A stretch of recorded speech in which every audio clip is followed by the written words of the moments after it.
Does this big machine run on clockwork too?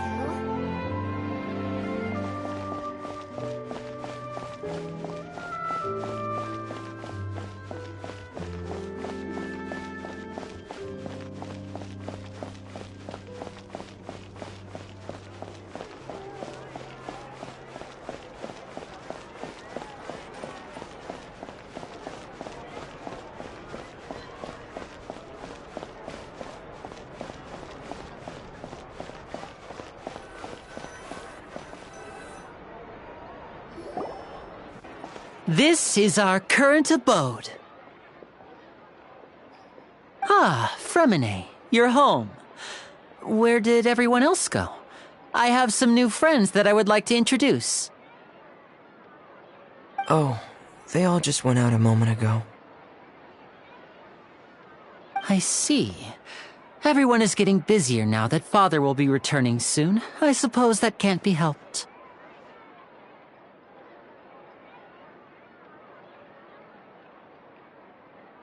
Allow me to introduce you to my little brother, Fremine. He is a phenomenal diver. Hello. Nice to meet you! Paimon is Paimon, and this is the Traveler! Oh, you sound very proud to have a diver as a brother, Linny.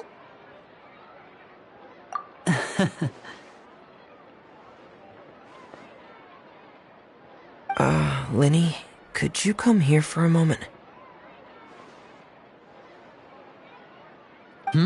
What is it, Fremine? Do you have something to tell me?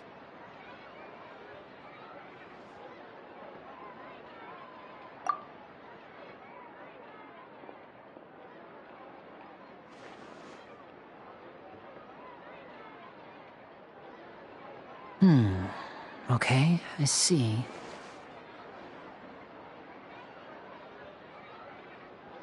Is everything all right? Oh, it's nothing. We were just discussing a little housework. Sorry for the interruption. Oh, before I forget, the Traveler and I collected more materials to make magic pockets. Were you able to get any, Fremine? Yes, I went diving and gathered lots of materials. I was about to give them to you. That's our Fremine, always quick with the underwater work. All right, I'll take these to the workshop.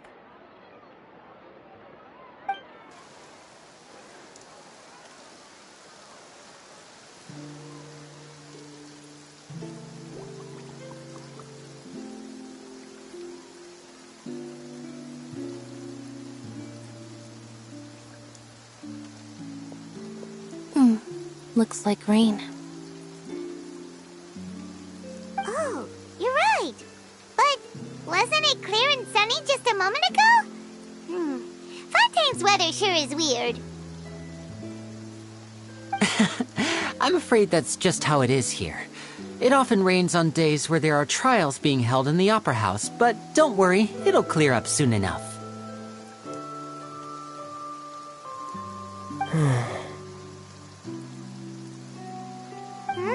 What's wrong, Fremine?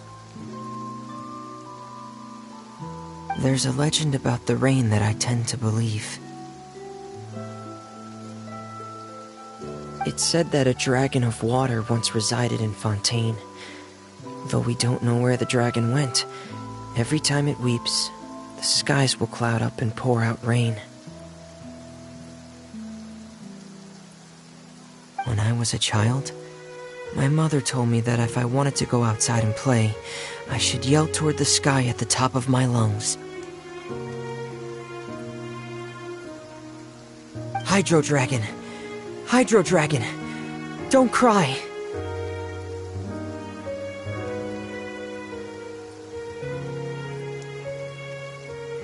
If it's an elemental dragon, then having the power to make it rain wouldn't be very unusual.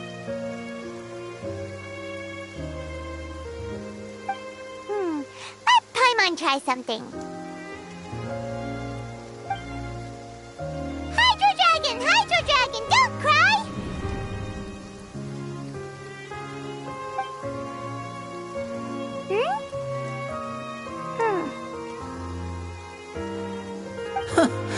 doesn't seem to be of any use.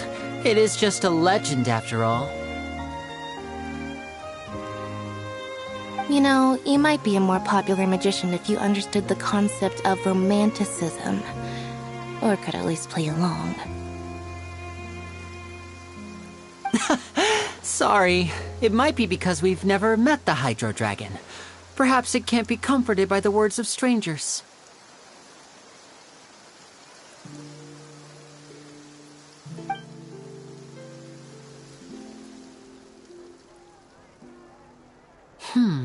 It rained for longer than I suspected. Oh, it's already getting late. Was there something you needed to do, Linny? Yeah, some preparations for the show at the Opera House.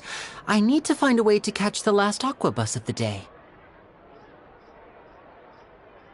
On the day of the performance, just ride the aqua bus to the island of Araneus. I'll have Lynette meet you at the fountain in front of the Opera House.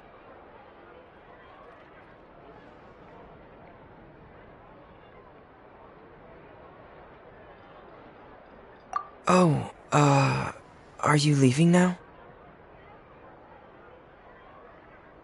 What is it, Fremine? I'm in a hurry. Oh, I get it.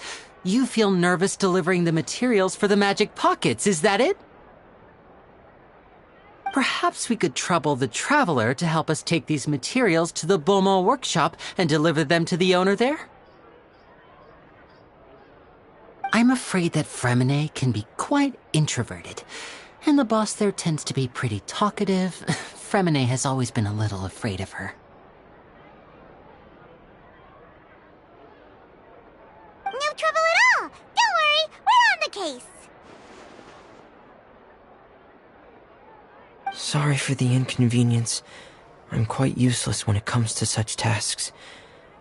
I'll think of a way to make it up to you. Oh, no need. This will be a walk in the park for us.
Hello? Is there anyone here?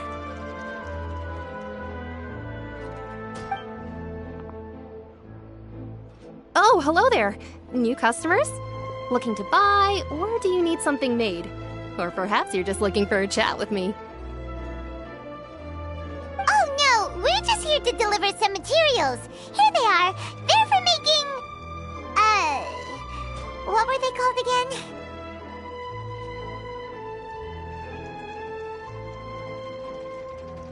Ah, these must be for Magic Pockets! I could tell right away. I've already made several orders worth now.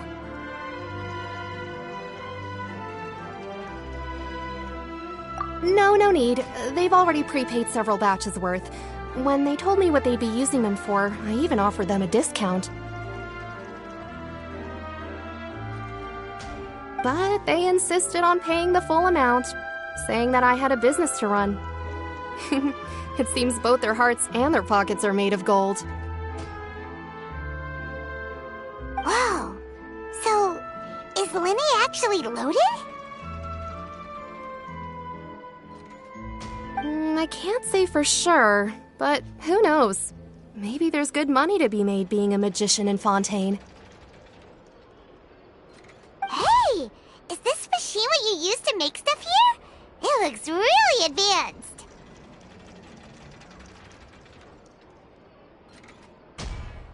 Why use your hands when a machine can do the work?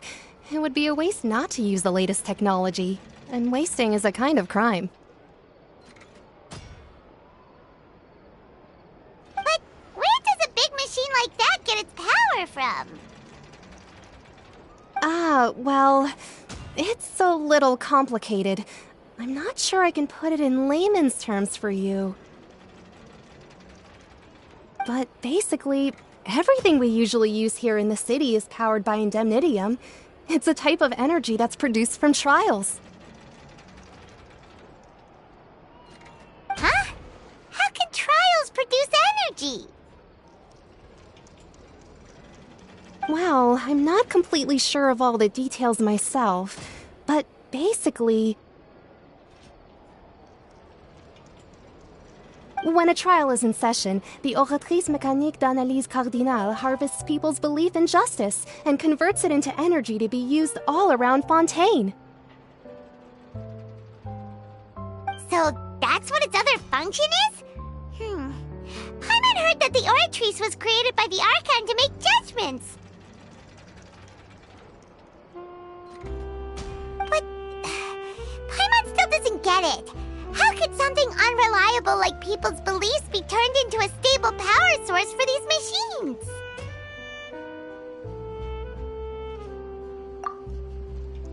Oh, yeah!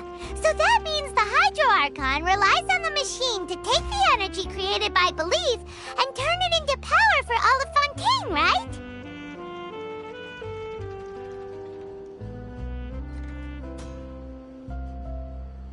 Even though I've never heard anyone really put it that way before, it sounds like it makes sense.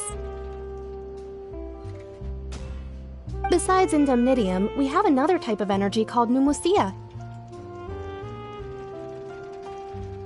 It isn't produced by the power of the Archon, but it is unstable by nature. Even now, it still cannot be widely used by civilians. I thought I'd find you hard at work, but here you are chatting the day away.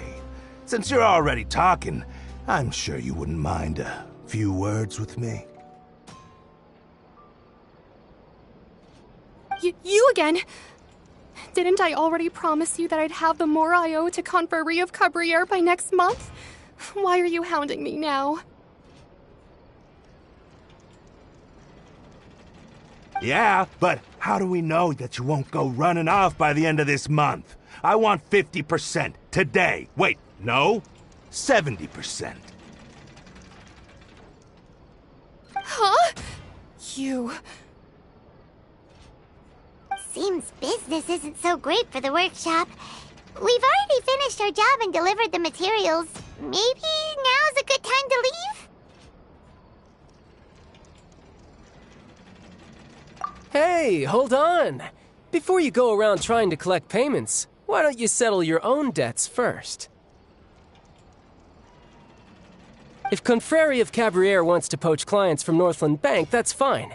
But I'm afraid you still owe the bank a hefty sum of mora. So why don't we work things out between us first, before you get back to your little conversation here? You're from Northland Bank. But we said we'll pay everything we owe next month. Why are you hounding me now?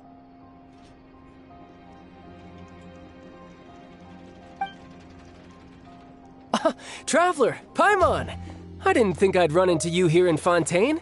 What are the chances? We're surprised to see you too! What are you doing here in Fontaine? You didn't want to stay in Snezhnaya?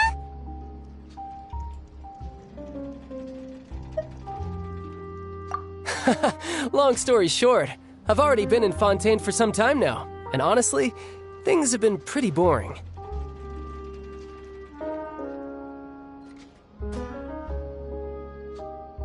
But it seems that fate brought our paths together today. Not only will I have some good friends here now, but ones who always seem to find trouble.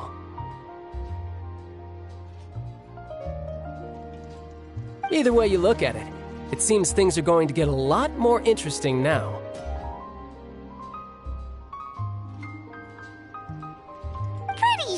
want to avoid anything that you'd find interesting. Besides, our trip here has gone pretty well so far. Right, Traveler?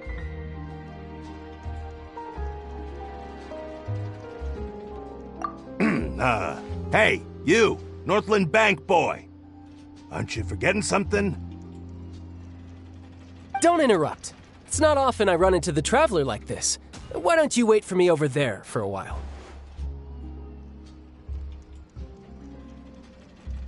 You kidding?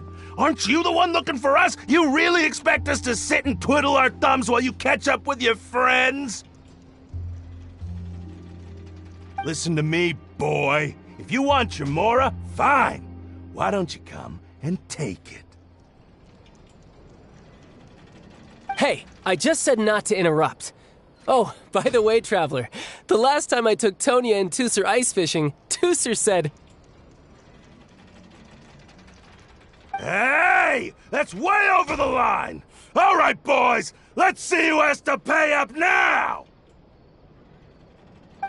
Can you at least let me finish one sentence? Fine. Though the bank told me not to get rough with our clients. You're the ones who started it. This is an act of self-defense. You two will have to be my witnesses, okay? I'm sure this won't take long.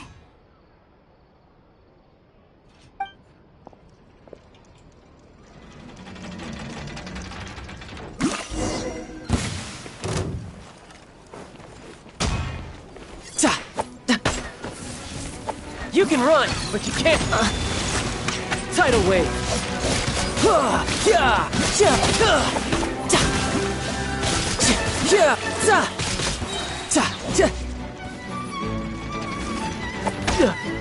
No time to...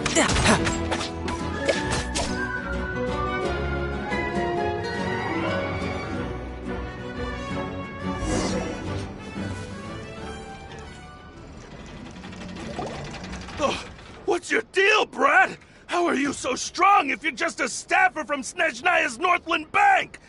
Wait, don't tell me you're... Oh, now you notice. It's a little late, don't you think? Just make sure you understand that you don't mess with Northland Bank. Got it?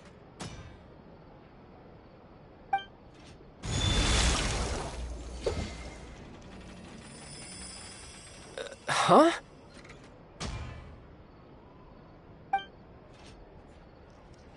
Now's my chance!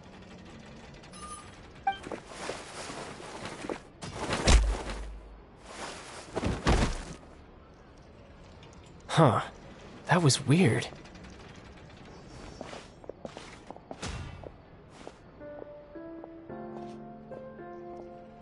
I'm not sure. It's as if I suddenly lost control of my hydro powers when I needed them. Maybe there's something wrong with my vision? Strange. How could that happen? First time Paimon's ever heard of someone losing control of their vision. Never mind. It doesn't matter. If I want to stay sharp, I shouldn't be relying too much on my vision anyway. Besides, I always have my delusion in case I need it. So what are you doing in Fontaine, child? I don't see its work for Northland Bank. Well, I guess it's because I've been in a bad mood lately. Huh? What kind of reason is that? Wait, since when do you feel down about anything? I don't know. Maybe I still have a lot to learn about myself. But recently, there seems to be some sort of restless power stirring inside of me. And I don't know why, but every now and then I feel like I'm in a terrible mood. Maybe you losing control of your vision just now is connected with that power you're feeling inside. That is a possibility. I can't remember if I ever mentioned it before, but when I was 14, I fell into some unknown abyss. It was during that time I learned nearly all of my abilities. The one who took me under her wing and taught me was named Skirk. She was always quiet and very mysterious. Nobody knew where she came from or what she had been through, and she was always very strict when teaching me combat techniques. One time, I asked her why she was willing to take me on as an apprentice. From what I could make of her answer, it was because I had awakened it, and traces of it remained on me. She said that all my combat training would be useful in the future. But what is it? What did you awaken? She never explained that, but my guess is that it's related to a dream I saw when I had just fallen into that abyss. In my dream, I was in the deepest depths of the sea, and the boundless seabed was all around me. But in front of me appeared a whale that was so massive, I felt like I couldn't breathe. A whale? Oh, that sounds familiar! When we fought against you before, you summoned a huge whale that seemed to leap at us. Is that the one? That's just an abstract form of a whale that I create using my elemental powers. It takes that shape because the scene I dreamt of the whale has always been stuck in my mind. I'll never forget it. So you used the whale as inspiration for one of your moves? Huh. Seems a little twisted to Paimon. So why don't you just go ask your master? Maybe she knows the answer. You make it sound so easy. Ever since the incident I experienced there, I've never stopped searching for Master Skirk and that unknown abyss. But it's been years now, and I've still found nothing. There isn't even a trace of the place where I remember falling into the abyss. Oh, it sounds like some kind of ghost story. Yeah, I'm out of leads at this point, but there's nothing more I can do. It seems that strange encounters in this world tend to be elusive like that. Oh, seems the time really flies when I'm talking with you. I just remembered I have somewhere else I need to be, so I should get going. What? More work for the Northland Bank? No, it's more of a personal appointment. Lately, I've been sparring with some of Fontaine's official champion duelists whenever I'm feeling bored. Official champion duelists? You mean it's their job to duel? Yep, in Fontaine, before a criminal goes to court, they're given one chance to defend their honor by requesting a duel with an official champion duelist. The champion duelists are all-powerful fighters selected from among the nation's best, and the duel itself is a no-holds-barred fight with no specified stopping point. So engaging in such a duel is regarded as a symbol of defending your honor. If a criminal manages to win the duel, they'll be acquitted, but if they lose, they'll have no choice but to stand trial. And the worst-case scenario is that you're simply killed in the duel.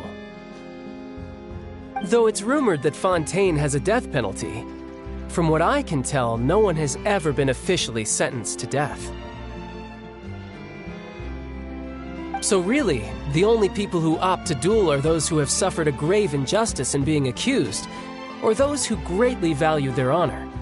Otherwise, why gamble with your life? So, do many people actually get out of their trials by winning the duel? Apparently, it's exceedingly rare for anyone to actually win. Fontaine probably enacted this system as a way to show that the nation respects the honor of its citizens.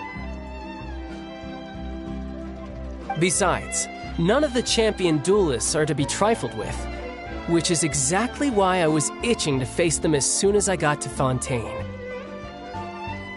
Apparently the one I'm meeting today, Clorinde, is the strongest of the champion duelists. I had been asking her for some time before she finally agreed to face me today. Well, that's child for ya. Paimon feels like we heard that name somewhere before. Clorinde. Huh. Oh, before I forget, I want you to have this.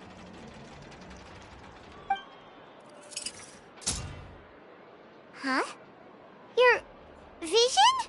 You're seriously just giving it away? I'm just worried that it could become uncontrollable again. I'd be pretty upset if it got in the way of my duel, so I think I'll be better off without it for now. Besides, I just need you to hold on to it for a short while. I'll come retrieve it when I have some time later. Paimon knows what you're up to. You just want an excuse to come talk to us again, don't you?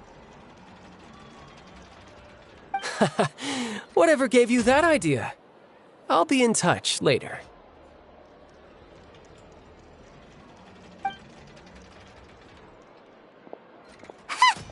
That sneaky guy. He said he's been feeling down lately, but he seemed the same as ever to Paimon. Well, seems we don't have much to do for now. We might as well walk around and see the city before Lenny's performance.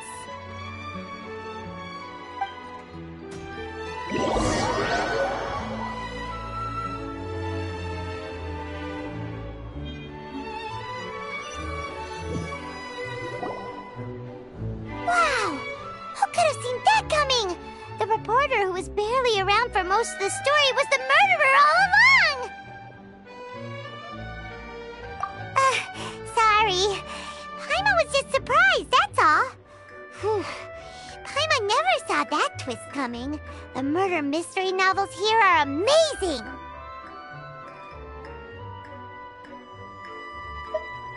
The whodunits here in Fontaine are a lot different than the light novels you see from Yai Publishing House. Both have their merits, but Paimon thinks this style of novels are more, well, novel. It's so exciting to reach the moment when the mystery is uncovered, especially in the one Paimon was just reading. You should buy a copy and read it too. Oh, sorry about that. Paimon will be more careful next time. Hey, shouldn't we be heading to the Opera House to see Lenny's performance soon? It's almost time for the show to start, so we should get going. Lenny said that the Opera House is on Aranias, so let's go ride the Aqua Bus!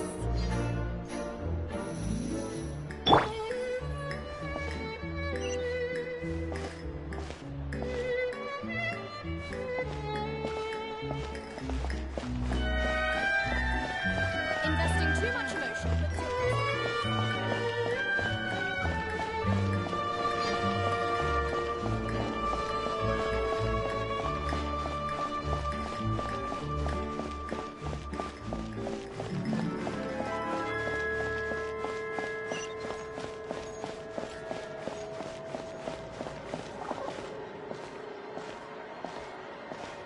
Tale of love and hate from the Isle of Aranias.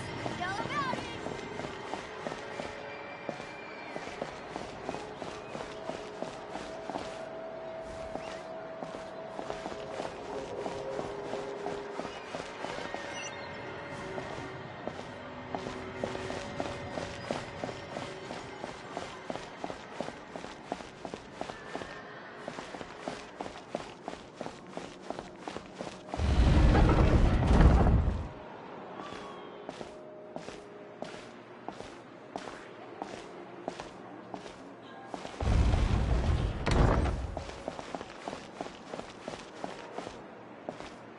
Looks like we're running out of Type 3 screws. The design is quite ingenious. Feel free to check the Aquabus map and schedule for details.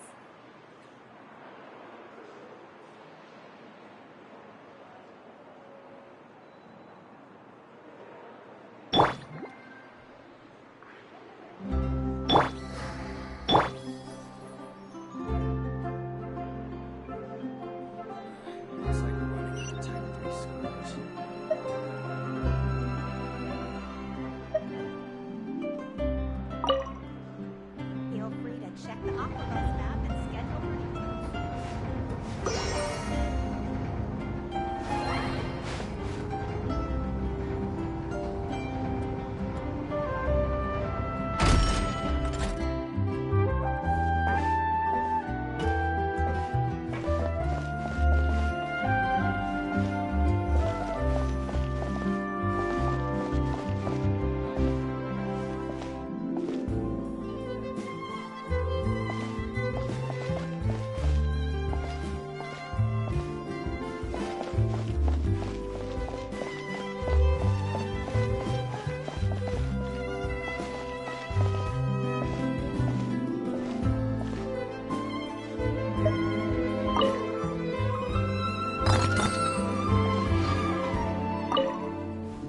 Welcome to the court of Fontaine. Please watch your step.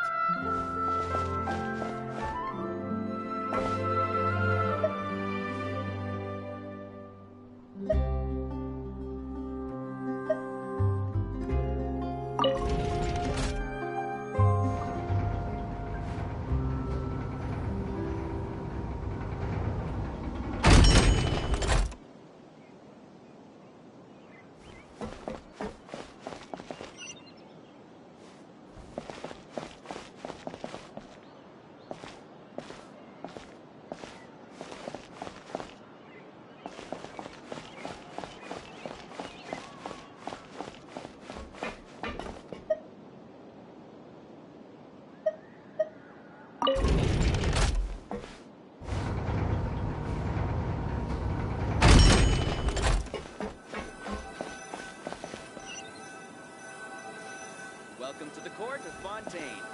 Please watch your step.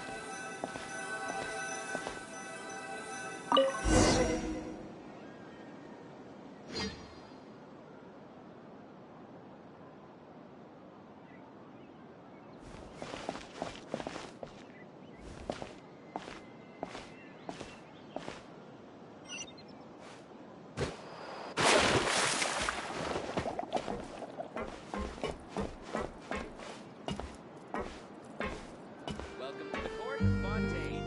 Please watch your step.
Which is more valuable? Unlimited aura?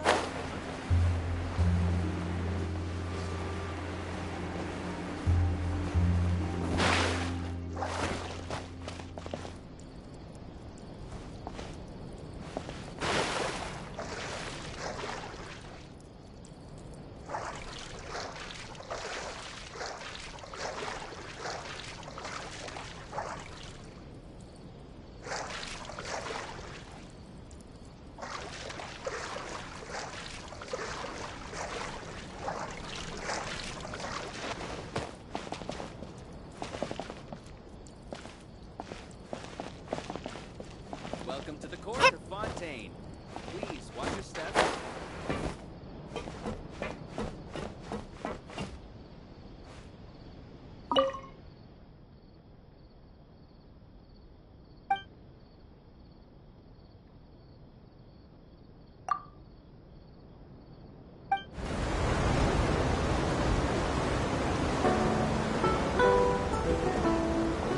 Welcome to the Navia line.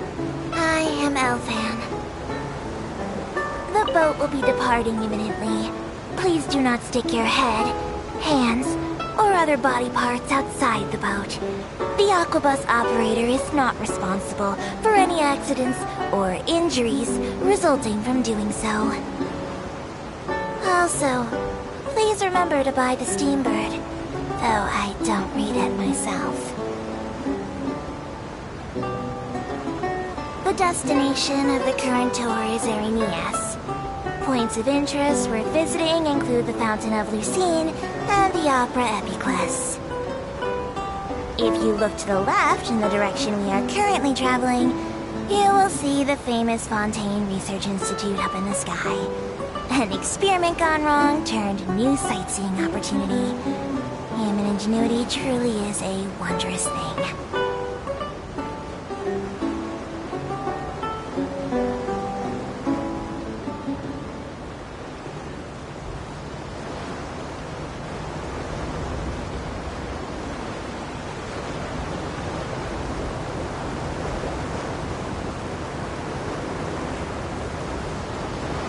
Approaching our final destination.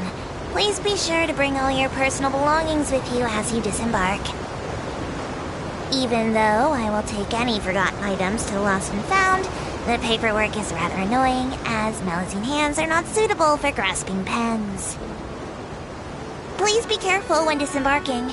It has been my honor to be your tour guide this trip. Thank you.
Squall Fury!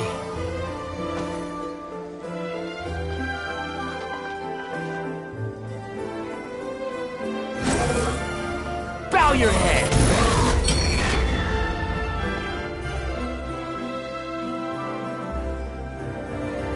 The wind rises.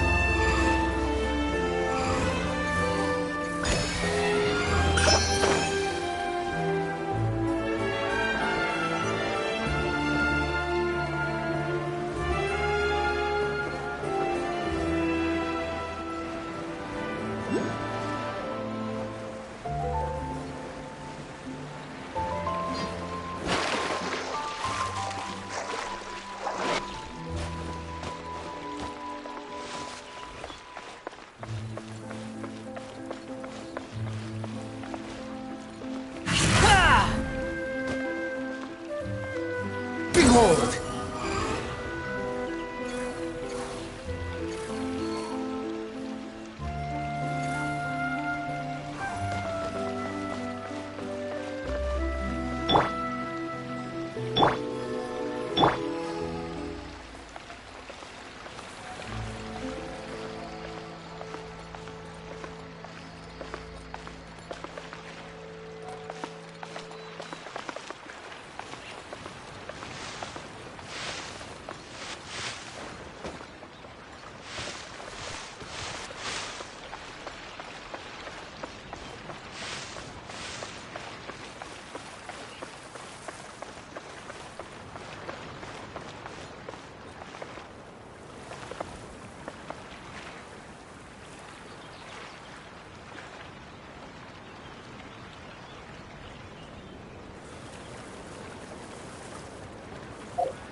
Squall Fury!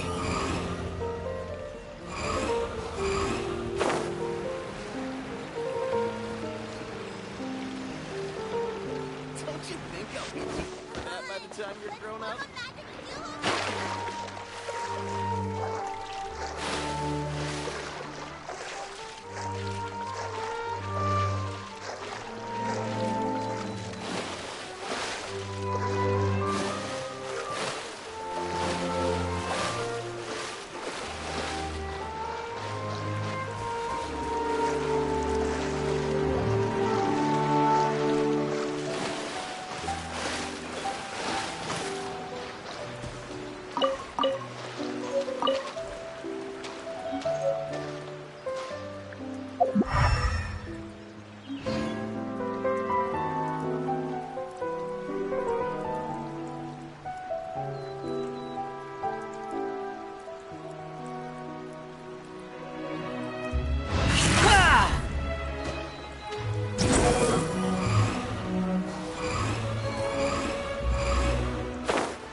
Let's dance. There is no escape!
Let the show begin. Yeah. Oh. Yeah. Oh. Yeah. Yeah.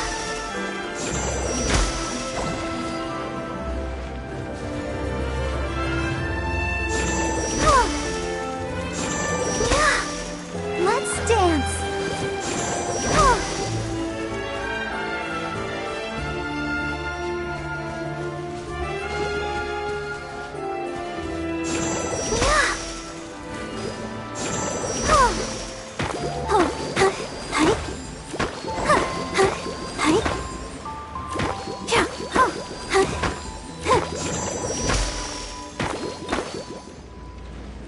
Let the show begin.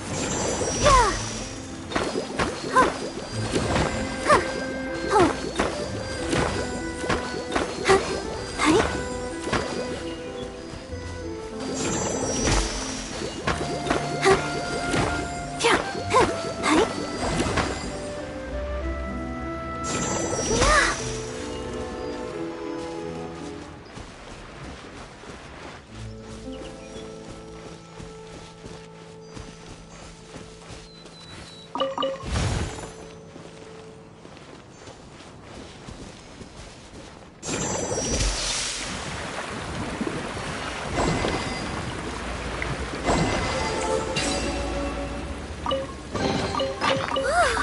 Look at it sparkle.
What a place to hold a performance!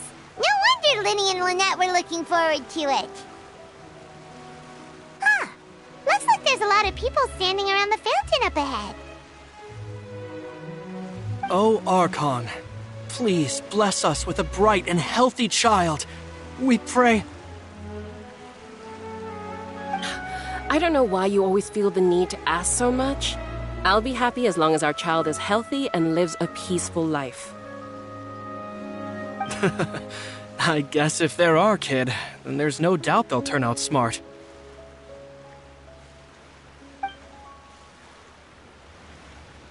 Maybe this is one of the customs in Fontaine. There sure are a lot of couples here.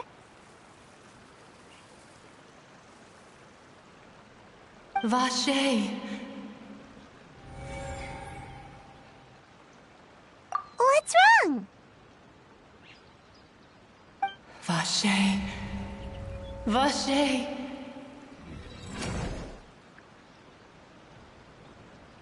No, Paimon didn't say anything. Are you hearing things? Welcome to the Fountain of Lucine. All the water flowing through Fontaine converges here. It's customary for newlyweds to come here and wish for children.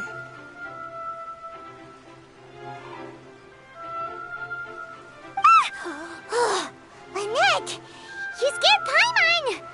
When did you get here? When he asked me to wait here for you, remember? Right.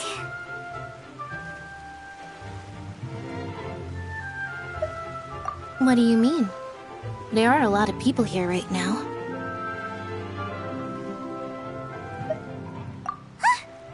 Hey, you're not trying to scare Paimon, are you? Besides, it's the middle of the day. It's not the time for eerie things. I see. I might be able to tell you something that could help explain the voice you heard. In fact, you might not be imagining things at all. I suspect that what you heard is a result of your hypersensitivity to the hydro element. Others in my family have had similar experiences. It's because of her sensitivity to the hydro element? But what would hearing a voice have to do with elemental power? When do you cry, Paimon? Wait, what? What does that have to do with anything? Just answer me. When do you cry?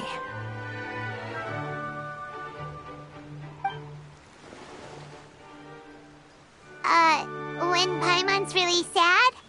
Oh, and when Paimon's super happy. Oh, and also when Paimon's really, really scared. Then you should understand that tears contain your most intense emotions. Like I just mentioned, the Fountain of Lucine is where all the flowing water in Fontaine converges. Even the tears that fall to the ground will eventually gather here.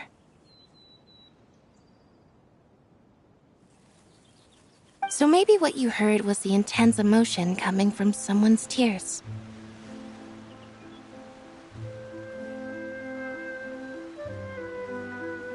So, what did the voice say? Huh. If you were hearing their emotions, then Paimon wonders what happened to them. Rather than worrying about them, we should worry about my brother first. Don't let that calm look of his fool you. He tends to get pretty nervous just before a performance. So chatting with Linny might help him relax a little before he goes on stage. Oh, right. That makes sense. Let's go in and see Linny.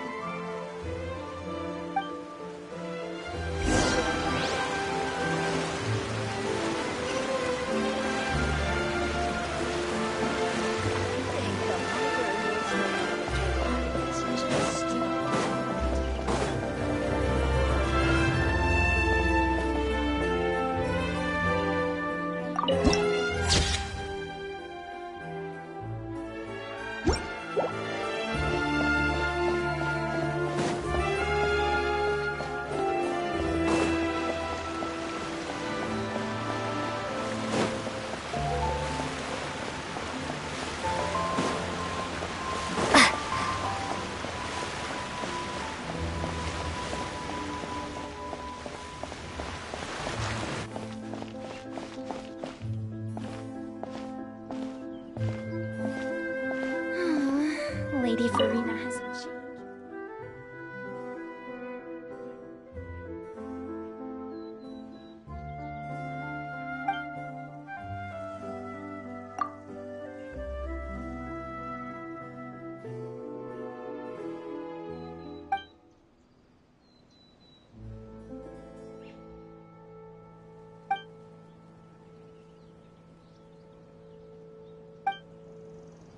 Welcome to the Opera Epiclub.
Ah, Traveler and Paimon. Good to see you.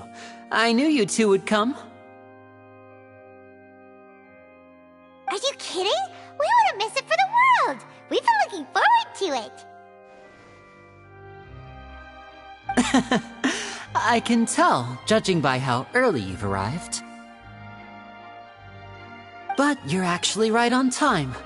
The audience still hasn't started entering the venue yet, which means now is the perfect chance for us to take you to the best seats in the house. Wait just a moment, I'll fetch the tickets.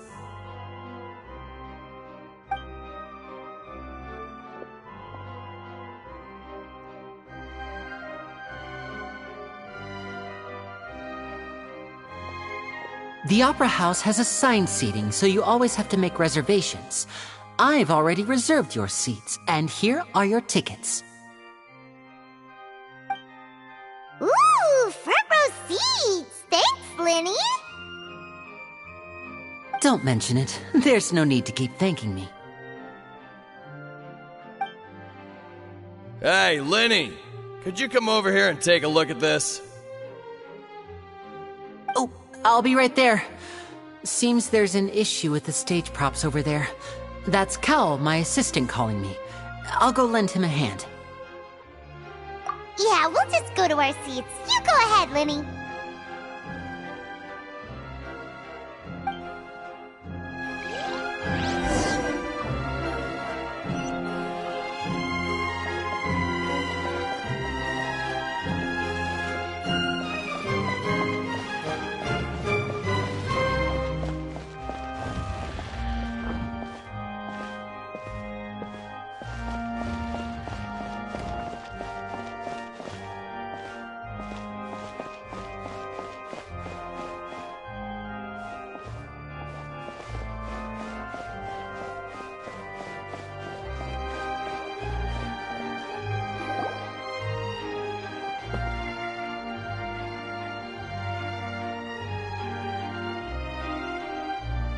These should be our seats! Come on, let's sit down!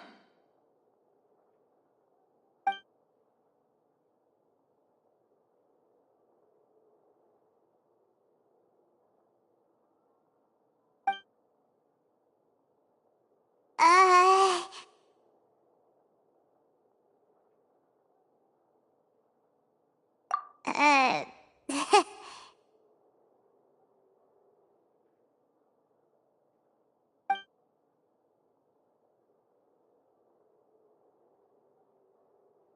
Hey, Traveler.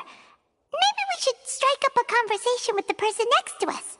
Since we're sitting together and the rest of the place is practically empty still, it's kinda awkward if we don't say anything. Oh, you little... Of course you put this on Paimon!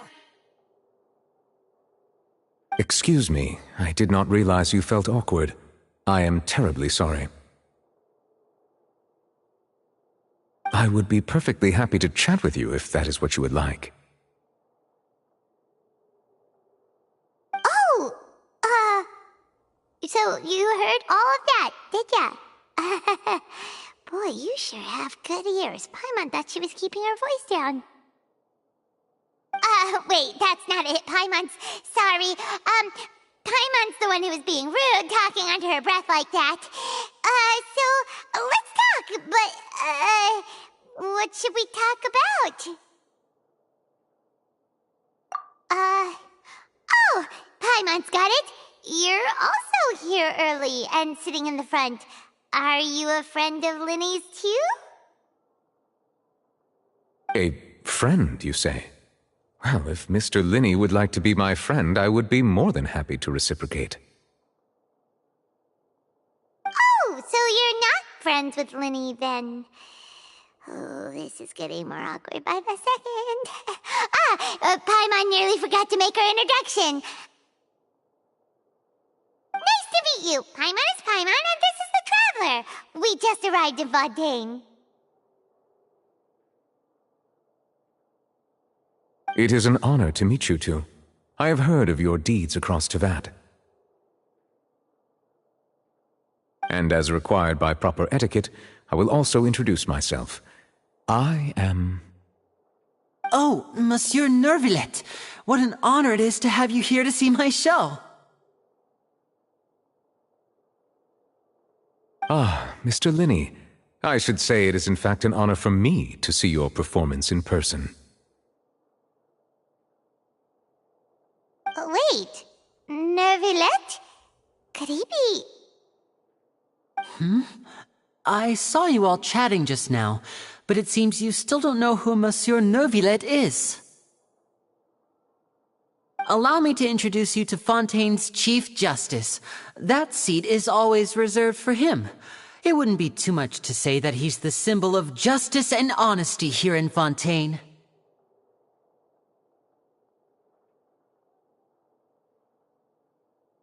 Whoa! Sorry for being so rude just now. Paimon had no idea you were such an important person. No offense taken. Being Chief Justice is merely what I do for work. Nearly every person has their usual reserved seat, so I'm not so special, really. And by the way, I should probably let you know, even though I would prefer not to, there's someone sitting up there in the VIP seats that has been striking a pose for quite a while now. I believe she is trying to give you a most elegant and impressive first impression.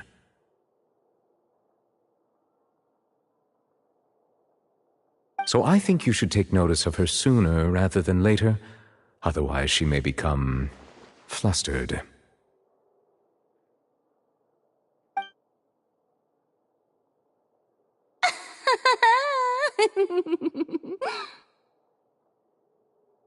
Huh? Oh, it's Farina, the Hydro Archon. Huh. She sure has a smug and satisfied look on her face. Guess she has no idea that you saw right through her act. Very good. That is for the best. No need to pay her any more attention. We may now enjoy the show.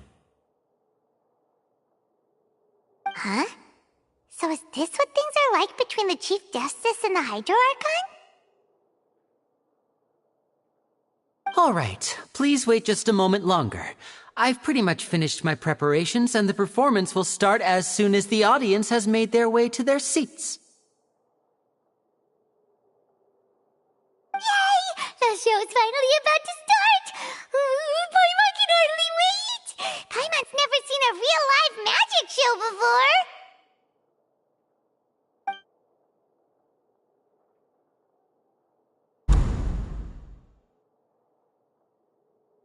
Oh! They're dimming the lights! The show must be starting!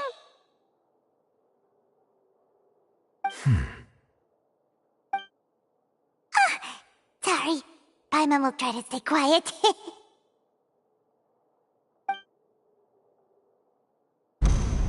Welcome, one and all, to the Opera Epiclese. I am the star of today's show, Linny. And over here is my sister, Lynette, who will be working as my wonderful assistant. Please, let's give her a warm welcome.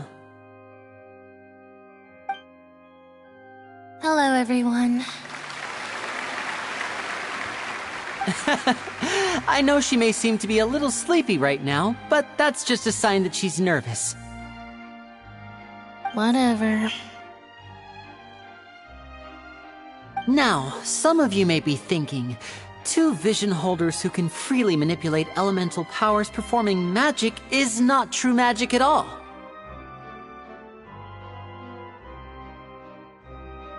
So, I would like to take a moment to assure you that elemental powers will have nothing to do with what you will witness on the stage today.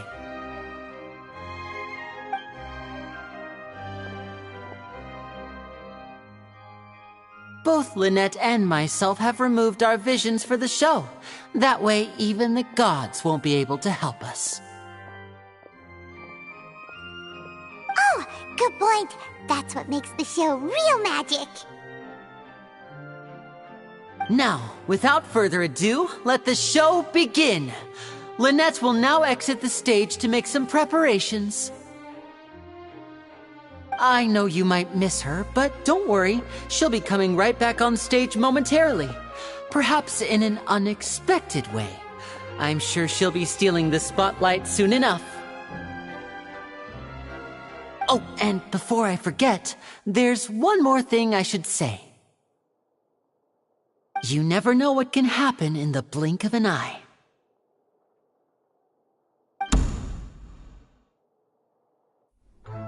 A magician's greatest skill is making things disappear or appear. The possibilities are endless.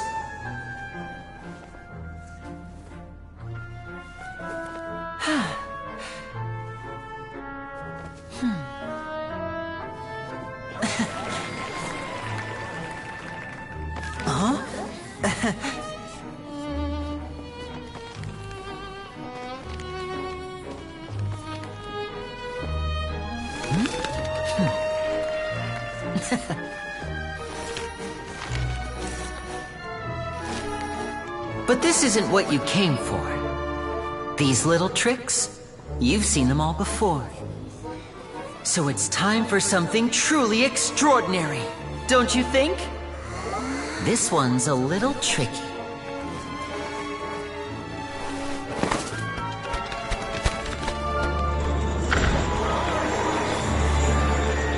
Using this water tank, I shall make my sister vanish completely, right before your very eyes.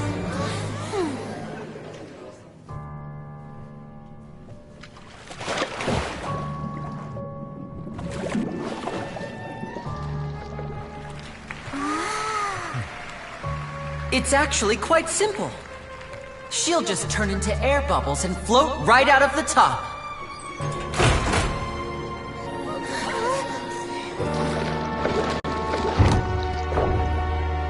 Oh no! I told them to check all the props carefully. With the lid on, even air can't escape. An amateur magician would be getting very nervous right around now.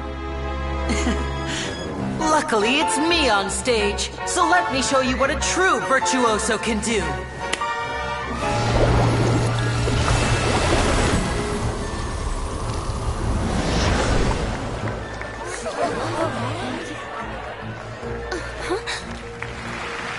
Lynette, are you still there? Don't go too far. We don't want to use up all our magic. Hi, I'm back. Uh-huh.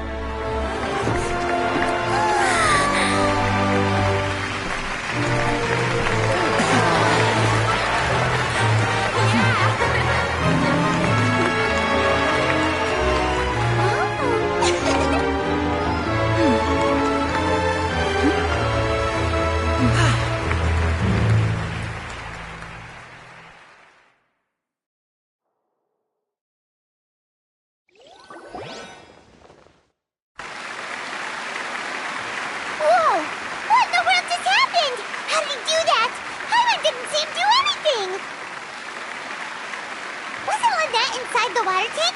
How did she disappear and then reappear out of nowhere?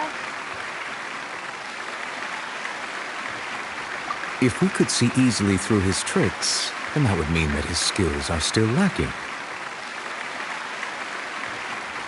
To appreciate magic, you should focus on the show happening on stage, rather than getting caught up in trying to see that which has been intentionally hidden. That's right. Paimon couldn't believe her eyes when Lynette reappeared. Amazing! Thank you everyone. I'm glad you enjoyed that performance. But our magical journey has only just begun. I've prepared even more astonishing surprises for everyone here. The magic of transformation and disappearance can go far beyond what you've just seen. I'm sure many of you are thinking that escaping the water tank was impressive enough, but Lynette is still my assistant after all. In which case, I have ample time to make all necessary preparations. So, for my next trick, I will require the participation of one lucky audience member. Please, if my assistants could bring out the magical boxes now. There are 2 boxes, and only 2 boxes. One is here, and one is there in the aisle among the audience. I'm sure many of our clever audience members have already guessed our next magic trick. A swap! Our lucky audience member and I will each enter a magic box. After 1 minute, we will each emerge from the opposite box. Now please, everyone pay very close attention to the box you see here. Don't give me any chance to make a move. Wow! How's he gonna do this? Hey, do you think this is all magic tricks, or does Lenny have actual superpowers? The lucky audience member will be generated by this random number selector. It selects numbers entirely at random. Even I don't know who will be chosen to participate. Now then, let's begin.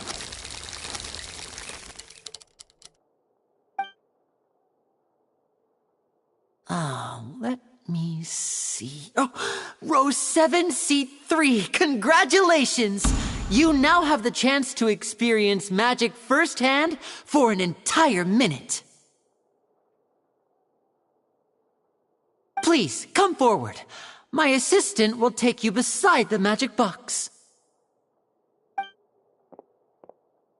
I'm sorry, it might be a little cramped inside, but no need to feel nervous.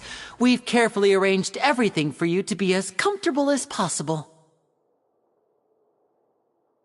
You don't need to do anything, but no matter what strange things may happen, don't come out of the box. If the magic is interrupted, who knows where you might end up? You might even find yourself in the Fortress of Meropide. Oh, okay. All right. Before I enter the magic box, there is one more thing I need to ask the audience to do. Could you all give me a countdown? Like this. 60, 59, 58. Just keep counting down. You can go a little faster or slower if you like. I won't be able to see anything in the pitch-black box, so I'll be relying on your voices to know when time is up. Oh, and no tricks now. If you quickly count from 60 in just 30 seconds, then I'll be in a tough spot. Ooh! Paimon kinda wants to count faster after hearing him say that! No, that won't do. I can see it in your eyes. You still can't be trusted. Let's practice together. Come on, repeat after me. 60, 59, 58. 60, 59, 58. That's right, perfect! Keep it going! Alright, I'll see you all on the other side once you've finished counting. 54, 53, 52? Huh? Why aren't you counting, Nervalet? I am counting in my head. I think things are exciting enough in here as it is. Merely a consequence of my identity and personality. Do not worry about me. Just enjoy the show. Oh, alright. You look so serious that Paimon thought you might be feeling uncomfortable or something. 40! 39! 38! Mr. Linney, are you all right in there? Is everything ready? Yes, I'm fine. I'm just double-checking the direction of the magic. It would be a disaster if we get sent to the wrong places. For example, mid-air right above the audience. Even though he's saying that, Lenny doesn't seem nervous at all.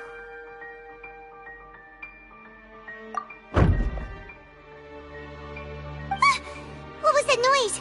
Did you hear it too? Not sure. Anyway, it doesn't seem like anyone's worried about it. 25! 24! 23!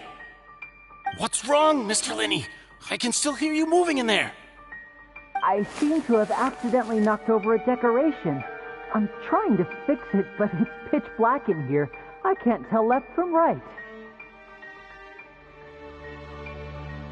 Never mind the decorations. There's no time for that. The show is what's important. No, that's unacceptable. I want my show to be perfect. Don't worry, we still have 20 seconds. Hear them counting? 19! 18! 17! It seems things aren't quite going as planned. I apologize, everyone. It feels like you're all starting to count faster, but that's all right. I know it can be tiring to do such a long countdown. 10 seconds and change is still plenty of time. 10! Almost there now. 8! Swapping two people is harder work than you might think. Even a master magician like me can't guarantee I'll get it right the first time. Hey, wait! Is this the back one? I can't tell. They both look the same inside. Huh? No, that's not it. I'll try again. 7! Hey, slow down! Honestly! 5! 4! 3! Whoops! That doesn't count! 0!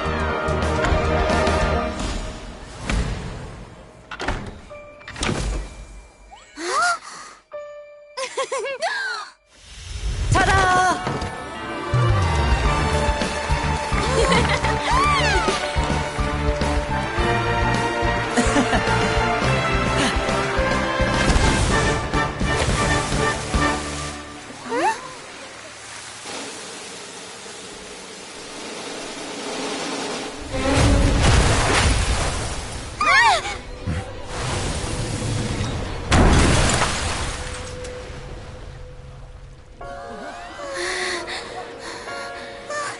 What happened?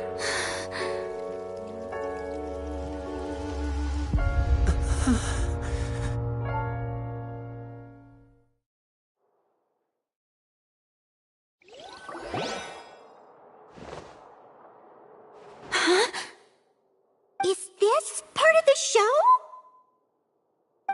Mr. Laney, you're going to use magic to fix the stage now, right?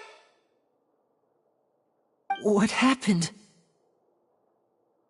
Oh no. Maybe this isn't part of the show.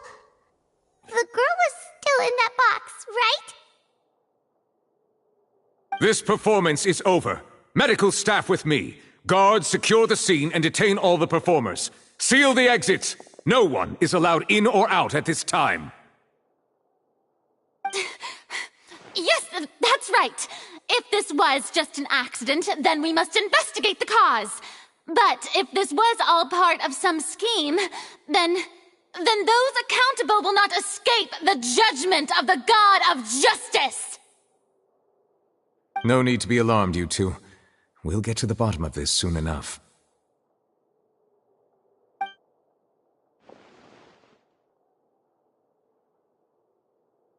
Unfortunately, the person who is in the magic box has been pronounced dead. His name was Cowell, one of the assistants in Linny's magic troupe.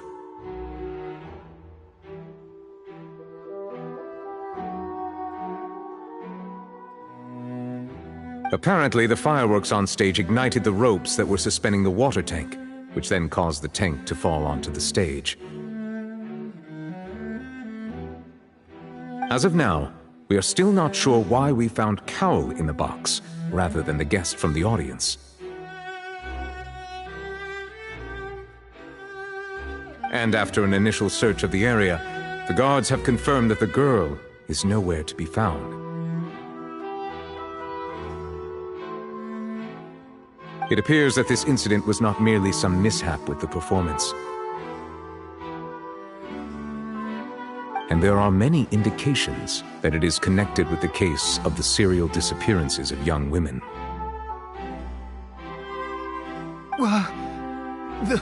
The serial disappearances case?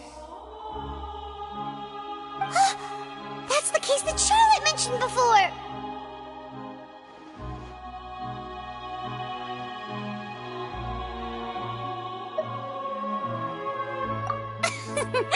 I know the truth. I can see through the whole thing.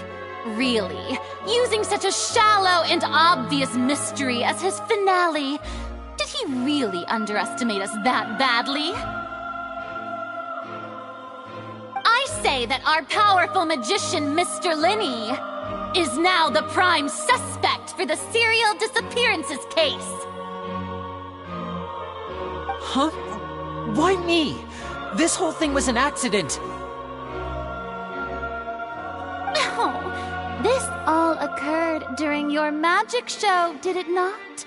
The missing girl disappeared after being chosen, did she not? The deceased is one of your assistants, is he not?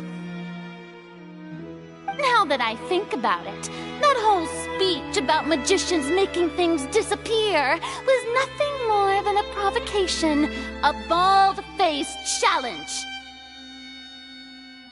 That can't be right! How could Linny do this? He was in the box on the stage the entire time! We can even hear his voice! Besides, before the show, he told us that he would like to catch the criminal behind the disappearances!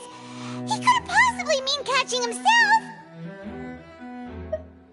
Save discussion for a later time, please. Lady Farina, may I assume that your comments just now constitute an accusation against Mr. Linney and his associates, and that you are pressing charges? I just think that I think it might be a little early to talk about formally pressing charges. But what Lady Farina said just now makes perfect sense. Looks like she's gonna personally deliver justice. A kidnapping and murder carried out under the cover of a magic show. Lady Farina said it all. I mean, of course, my dear people. But what excites me even more than the obvious truth before our eyes is the opponent I'll be facing. That's right. I mean you, Traveler. You'll support Linny, won't you? After all, he was the one who helped you the first time we met.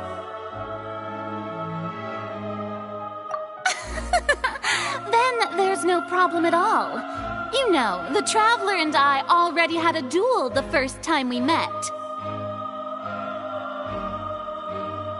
But with Linny's help, our little duel ended in a draw.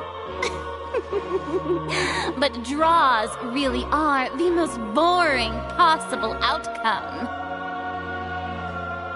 So, no more draws. Between the two of us, there must be a clear winner and loser. And what better place to hold such a riveting showdown and decide the true victor than here, on the grandest of stages, the Opera Epiclese. Huh. It wasn't a draw. She obviously lost last time. I understand. Charges have now been pressed, and as such, a trial is in order. Well, traveler, seems Lady Farina has set you in her sights. But putting her dramatic rhetoric aside for a moment, I would like to ask you, are you willing to act as Mr. Linney's attorney and defend him in this case? Very well.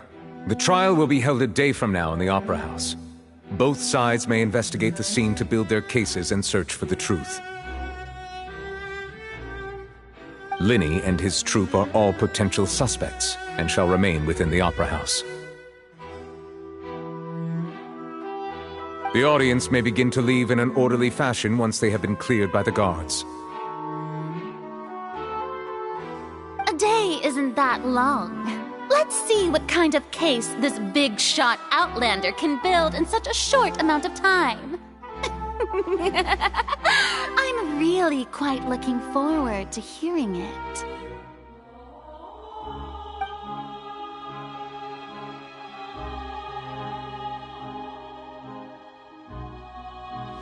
Lenny! Sorry about everything that happened just now. Were you frightened? Of course! Who wouldn't be scared after witnessing an accident like that? Yeah, I'm a little shaken up myself. How could this happen? And poor Cal. I know you already claimed that you would defend me, but now it's just us talking. Tell me, do you think I could possibly be the murderer?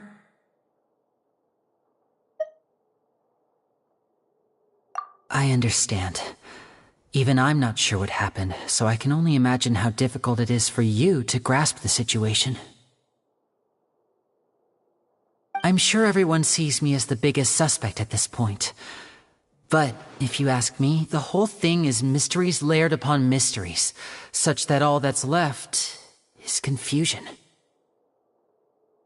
I don't know whether what happened there on the stage was purely an accident or not, and I don't know why poor Cal was in the box. As for how that girl chosen from the audience could suddenly disappear, I'm afraid I don't have any answers either. If someone tampered with my performance, then we need to figure out what they did. Even a skilled and knowledgeable magician like myself couldn't pull all that off in just 1 minute.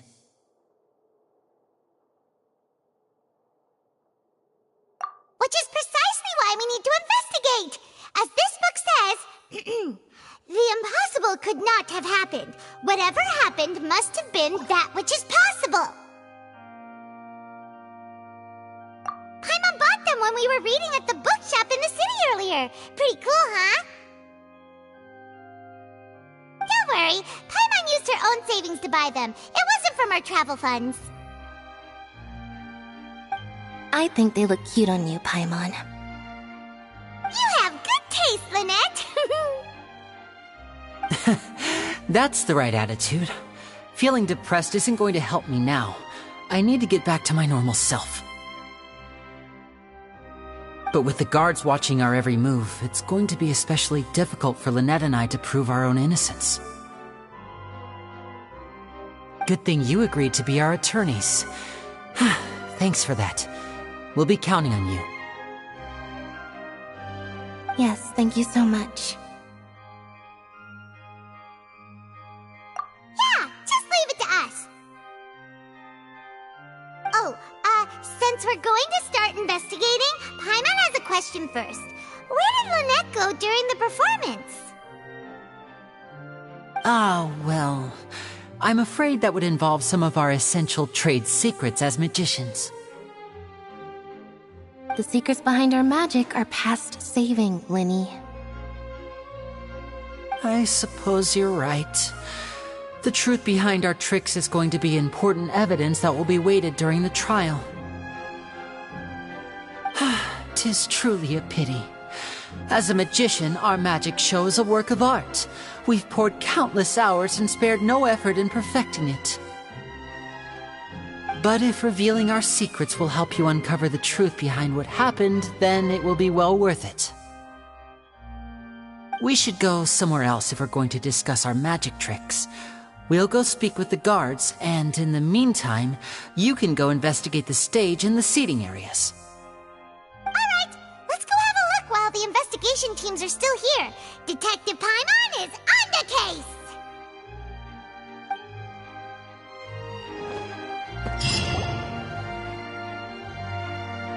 Hello, officer. How's the investigation going? I see. You must be the traveler that Lady Farina mentioned. Listen, I'll be perfectly honest with you. I'd avoid getting mixed up in this whirlpool of a mess if I were you. Huh? What do you mean? Come with me and you'll see.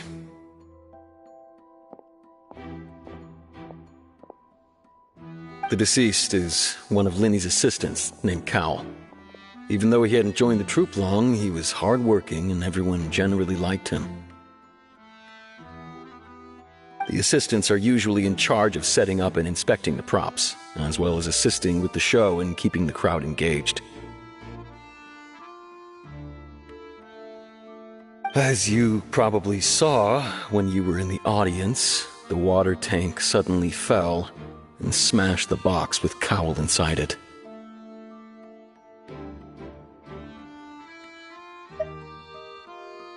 This is the real mystery.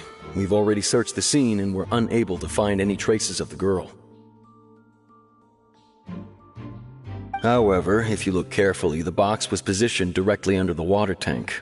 The ropes holding the tank were then burned by the pyrotechnics on stage, causing them to snap. All these factors lining up so perfectly makes it hard to see this as a mere accident. If anything, the more logical explanation is that the whole incident was intentionally planned, and Linny is the most likely person to have access to all these areas. But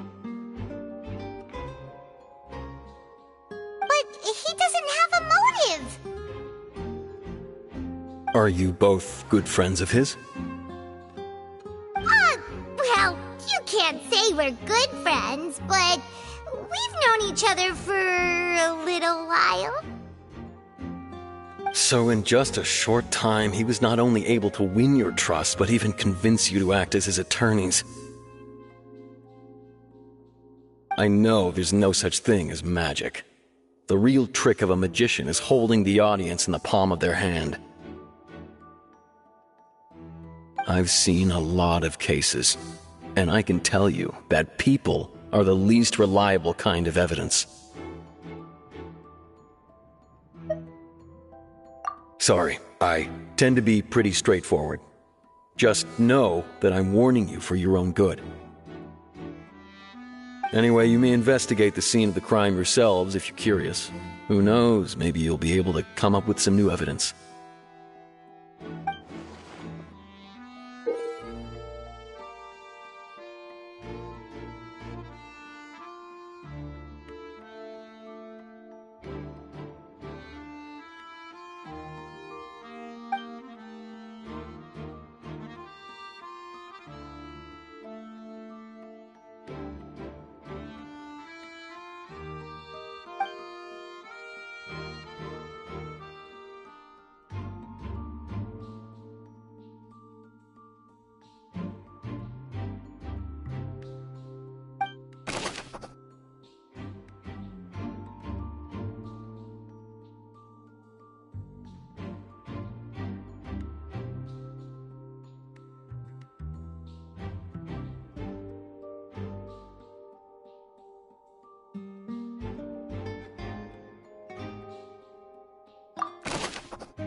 Hello there. What are you investigating? Oh, this location has also been cordoned off because the Magic Troop members are currently considered prime suspects. The investigation team is still collecting evidence. The seats were all booked in advance, so we were able to deduce the missing woman's identity by checking the guest list.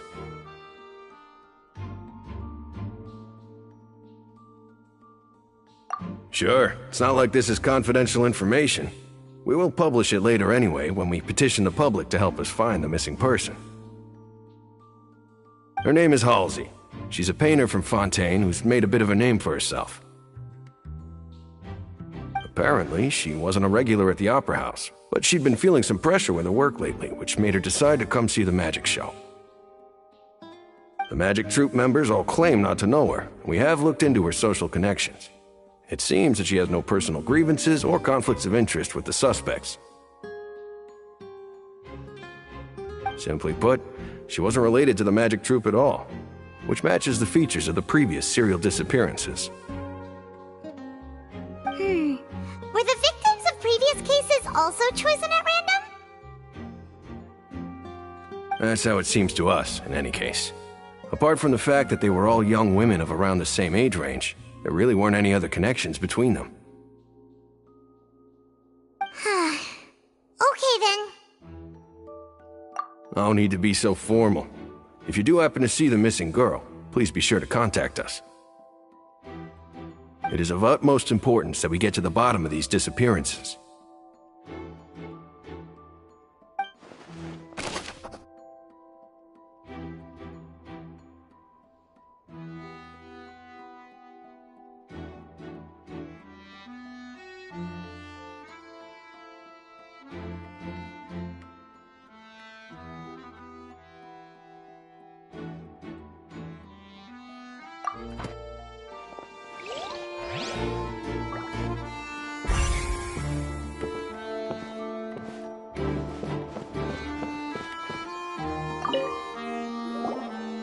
So this is the rope that broke and caused the water tank to fall. The rope looks pretty durable. How can it be burned through so quickly by fireworks? Why are you suddenly so serious, Traveler?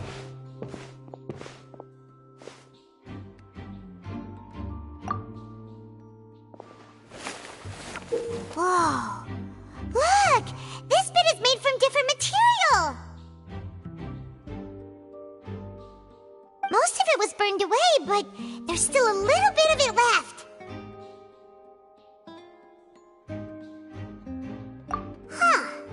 So if a rope meant to hold something was made with that kind of material in it, then that means...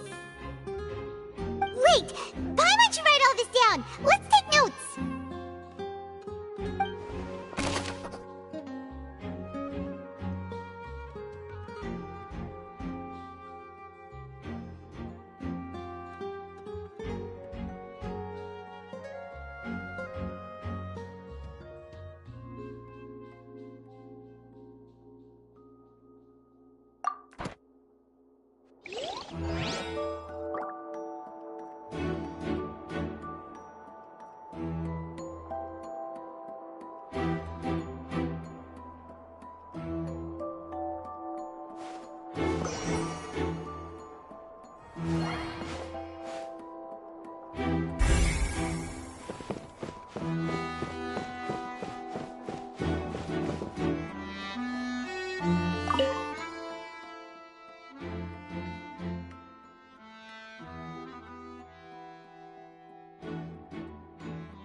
The investigation team has some new findings. Turns out there's an issue with the random number selector after all. See, I told you. What if the machine picked some big guy's seat? You think the murderer would have still made his move then? Sorry to interrupt, but we're helping Linny and Lynette with their side of the investigation. What were you saying about the number selector? There's something wrong with it? You're trying to help them? That'll be a tall order. Linny used the machine to pick a random member of the audience during his performance, right? The lucky girl that later disappeared. Well, we thought there might be a serious problem with the machine, so we had it taken away for further inspection. It turns out that the seat number it picked wasn't random at all. The machine picks that same number every time. I'm sure you already know that you have to make a reservation in advance to get a seat, regardless of whether it's a trial or some performance. In other words, Linny knew who would be sitting where from the very beginning. That much checks out. Linny reserved our seats for us, too. Bet you see why I was saying it'd be tough to make a case for Linny. Even though it's bad for Linny's case, Paimon had better write it down.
I see that you're investigating the area.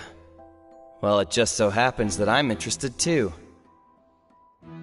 If you find any new and interesting leads, be sure to share them with me, alright? We don't have too many thoughts yet. Then why don't I tell you my hypothesis first? The way I see it. And I'll start it with that loud thud. The thud? Oh, you mean the sound that happened during the countdown? Yes, exactly.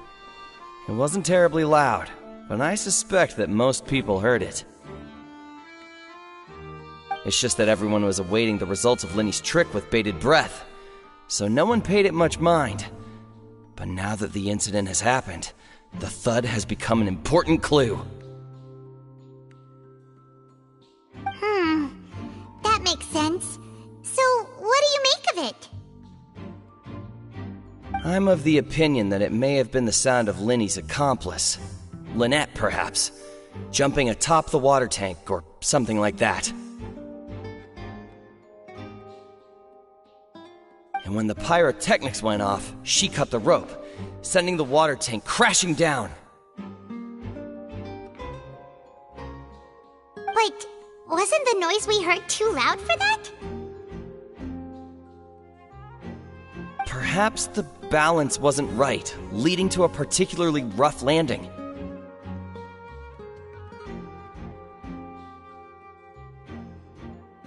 Oh, that's true. I suppose I must reconsider. That does remind Paimon, though. What was with that sound?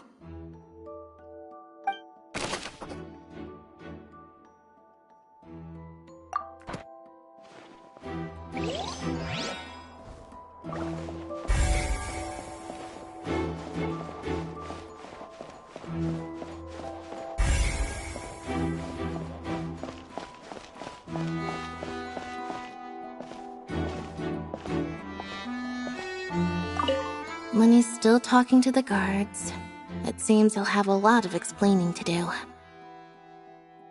I think someone will be assigned to monitor us later, but that's alright.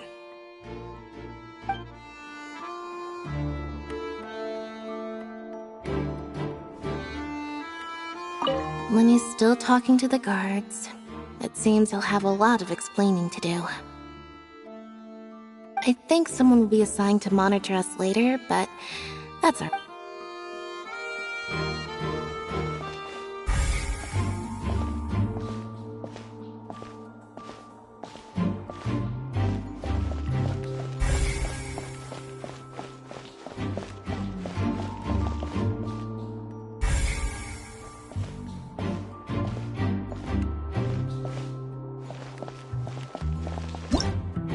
Whoever the murderer was, they must have made preparations well beforehand.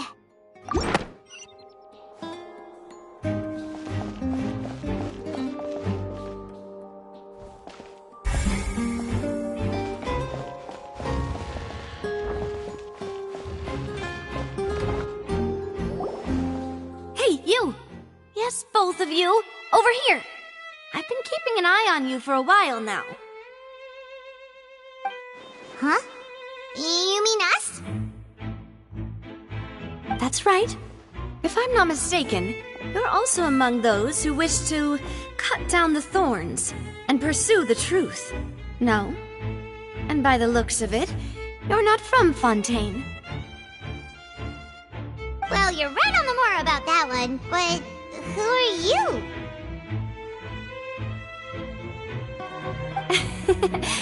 Have you never heard of the Spina di Rosula? From mediating disputes and providing protection to solving conundrums, you name it, Spina di Rosula does it. And I, Navia, have the honor of being its renowned president. Though those who play by our rules call me boss.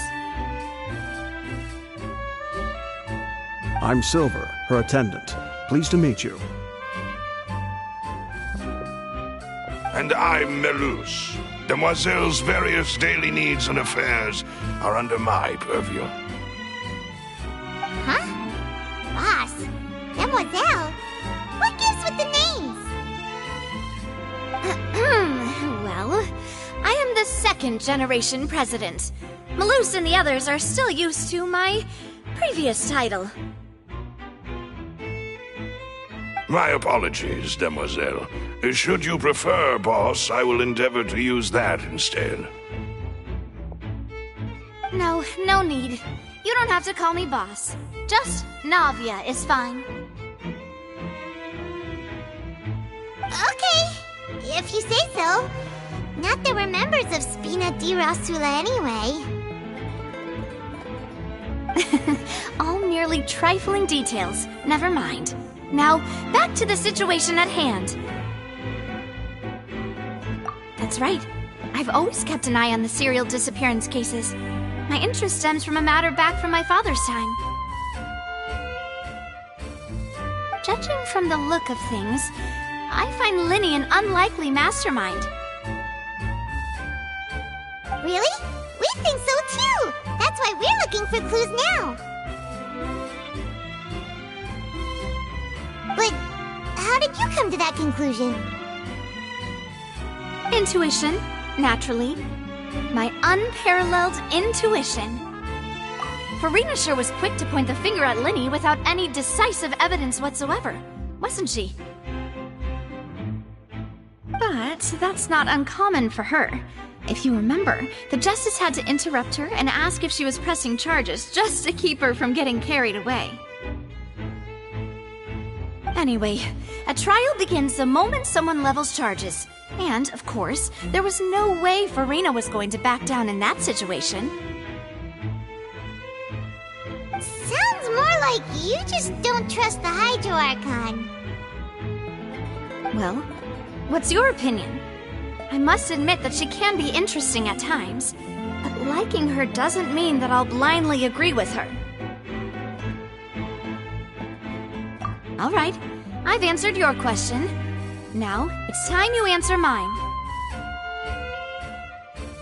Wait a minute! Did that answer count? Well, I say it does. But don't worry, you won't hear any pointless questions from me. In your opinion, do you think it's right to treat a trial like it's an opera?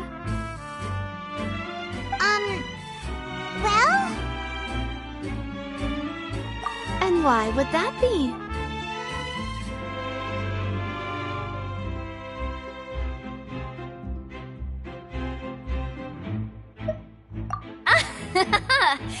See, Silver and Maloose? I told you they'd be different.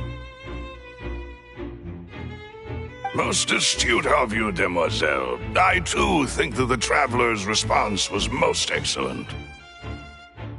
No matter how wonderful the script or how fervent the audience's expectations may be, the trials that go on stage here must be based in fact. And if that can be done, boss, then... All right, that's quite enough, Maloose. Anyway, I like your answer. You passed with flying colors. Now, I need to make some preparations, following which our joint investigation shall commence.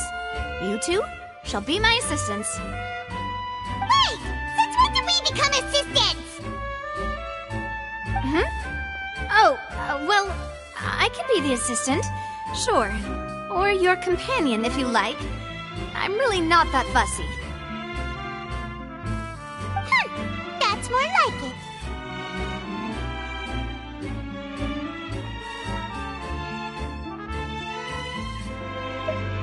it. Far be it from me to brag, but I believe that Demoiselle's intuition will be instrumental in uncovering the truth.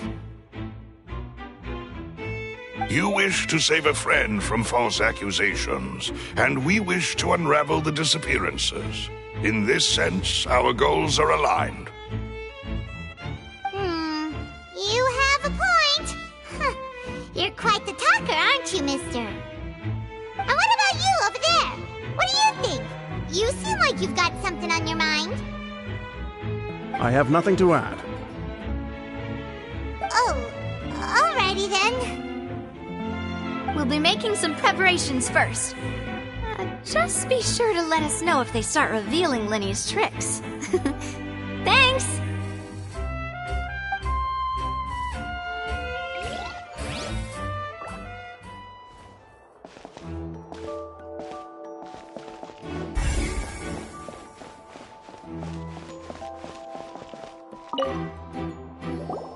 Sorry, but no one can freely enter or exit the Opera House at the moment. If you wish to leave, you must register your identity with us first. No, we're not leaving. We're representing Linny and Lynette as attorneys, so we're investigating the case.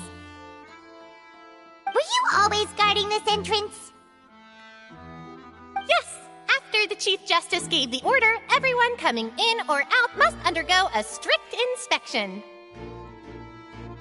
So, the missing girl couldn't have left from here. At least, not from that point on. I doubt there was much opportunity then, either. How can you be so sure, Well, because I was in charge of security near the entrance at that time. I couldn't see Linny's performance from here, which was quite a shame. Just my luck. But still, I did not abandon my post, and I stayed put no matter how loud the applause was.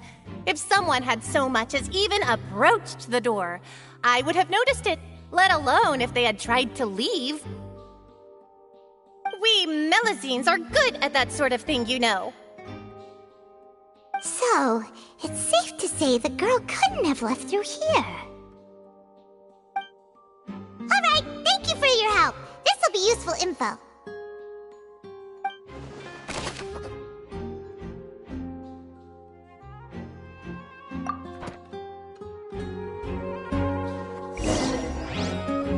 We've checked everything of note here at the performance venue. Paimon wonders how Linny's discussion with the guards is going. Let's go see, shall we? Ooh, things are getting interesting, huh? We're about to see how magic is made.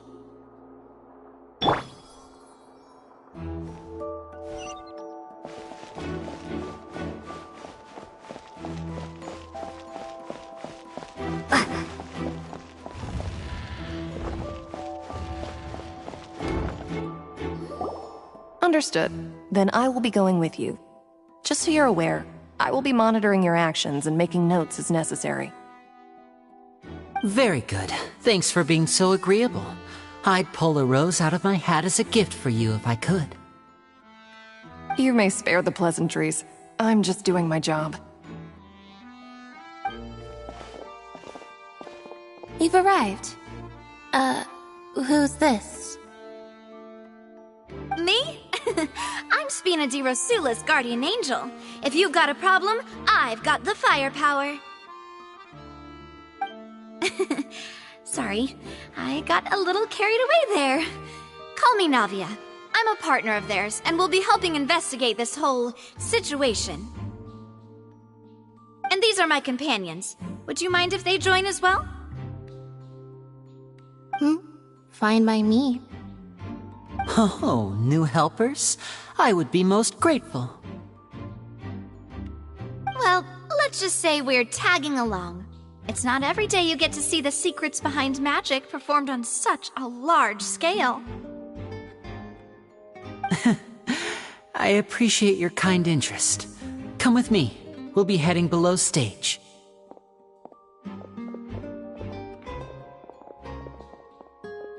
Huh? Below stage? Yes, a world of secrets is hidden beneath this magic box, prepared specifically for this switcheroo trick. But before I reveal everything, you should have a look first. Notice anything strange here?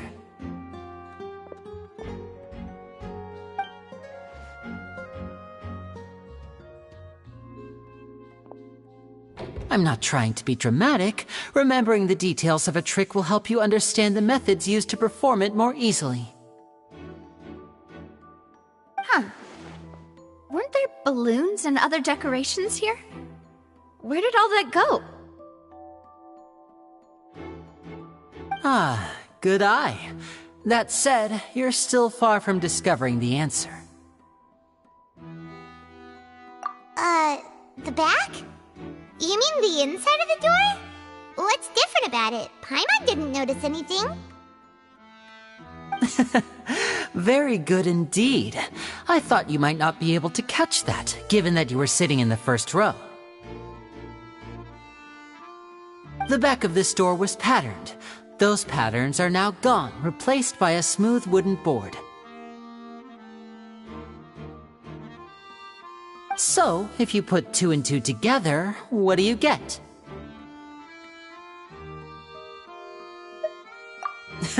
Exactly. All right, let's go. I'll tell you how it works as we head down.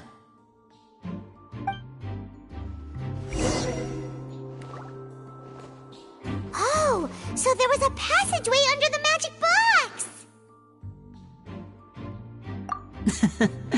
I knew you'd figure out most of it as soon as you saw this place. The 2 magic boxes are positioned right above the 2 entrances of the tunnel. See this flatbed trolley? The box with the lucky audience member in it would be shuttled over to the other side using the trolley. This trolley can raise and lower and even rotate, ensuring that the box will face in the right direction. I see. So that's the purpose of the box inside another box. Precisely. The inner box would descend after the audience member was put inside and be moved along the trolley, all while the outer box would remain on stage as if nothing had ever changed. So that's how you did it! Once the box was lowered, the trolley would store some energy through this device here, with which it would complete the rest of the steps. The audience member would only be able to feel some slight movements in the dark, and by the time she walked out, she would already be back on stage. Right! You were talking that whole time, and you even came out for a moment near the end! Ah, yes. A phonograph operated by Lynette was used to achieve that effect. My assistant and I had already scripted our conversation beforehand. When the countdown began, I had already gone to the opposite box via a tunnel using that ladder. And what about Lynette? Where was she? I was in the mezzanine space in the back of the box.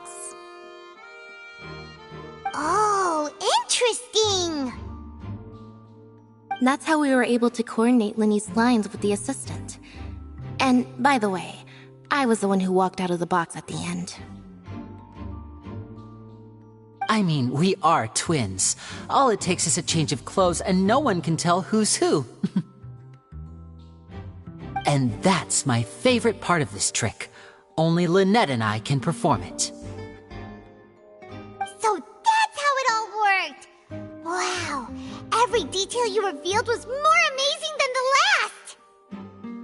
Lynette would briefly walk out of the box and then go back in, jumping into the tunnel and escaping before the box on the trolley could finish ascending. And then I walk out of the other box in the audience area, and the trick would be complete. The operative word here being would. But as you saw, Cal was in the box, not our audience member. She, on the other hand, mysteriously vanished. We really don't know how that happened. If not for that interlude, this would have been an astonishing trick. I probably never would have figured out how you pulled it off. And yet, to think that someone was able to use this magic trick to commit a crime. Could we have a look around? I think we can come up with some more leads. This is the scene of the crime, so Linny and Lynette are not permitted to stay here. I'll escort them back up. Yes, of course. No need to be so strict now. I won't disappear into thin air, you know. Thanks, everyone. We're counting on you.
What's this? Looks like a hook tied to the end of a rope. Huh? There's all kinds of odds and ends here. Perhaps it was a prop for a different trick. But why would it have been left here? Whatever it is, Let's make a note of it first.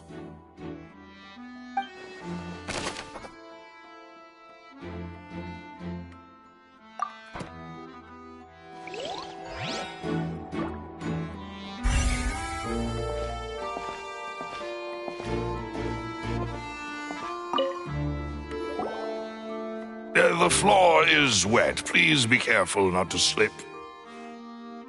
Speaking of which, why would there be water here? Oh, Paimon knows! It's one of those tricks where you pour water into a jug and then flip the jug over only for the water to disappear? And here's a broken vase! Huh. Did the trolley knock it down while moving? That can't be. The trolley moves along tracks from start to finish. It couldn't have hit the vase at this distance. Let's note this down too and think about it later.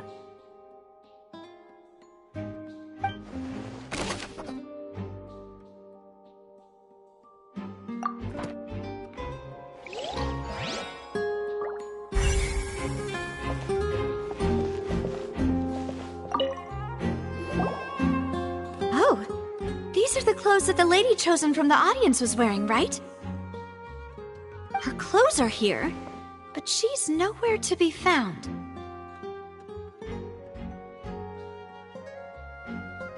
Right! And do you really need to do that if you're kidnapping them? Ugh, this is so confusing. Paimon doesn't want to be a detective anymore.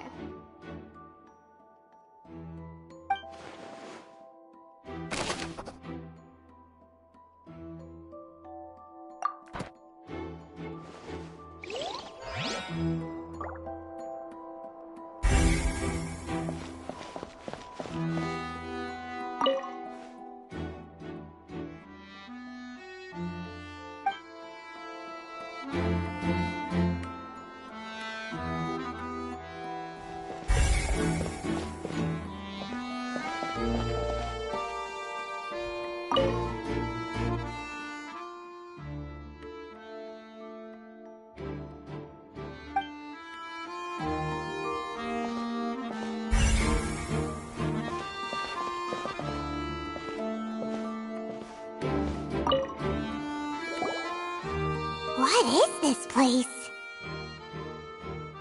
It seems someone could fit through here. Huh. Could this have been the suspect's escape route? Alone, perhaps. But if they had to pull another person with them, the space would be too narrow. But there are no other ways in or out of here.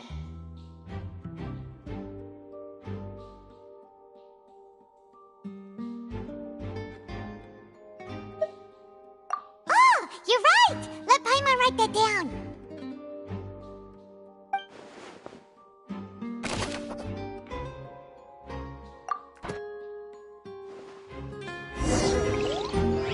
Seems we're just about done investigating down here. Yes, let's head back up.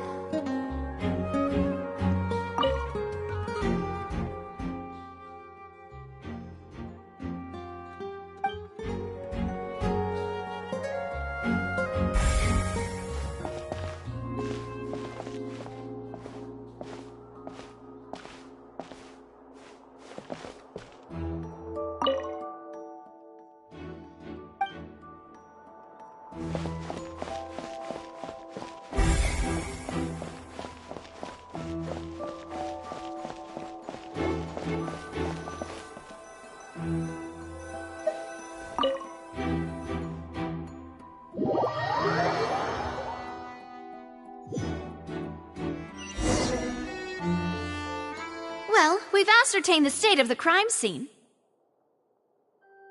Let's find a place to sort out our findings once Malus returns. It seems to me that there are several things that don't add up here. Apologies for the wait, demoiselle. So, what did the guards say? Did the criminal escape through the vent? They believe the odds of that are very low, since the vent leads to the Opera House's basement. The guards have checked the area carefully. No one left through the basement during the performance or after the incident, and no one was found hiding there. So the tunnels become like a secret chamber then! You know, like the kind you usually see in novels! The plot thickens. Halsey's disappearance and Cowell's death are both quite inexplicable. No wonder Farina was so confident in her accusation. All the current evidence points toward Linny and Lynette. In other words, the charges are very likely to be upheld unless we make some considerable progress. Charges and then trial. So if the charges are upheld, they'll announce a sentence? That's right. This is how a trial goes in the Opera House. During the proceedings, the Chief Justice and the Oratrice will hear statements from both sides. That's right. This is how indemnitium is produced. The statements from both sides, the defenses from attorneys, witness testimonies, and even the audience's emotions will all be projected on the Oratrice.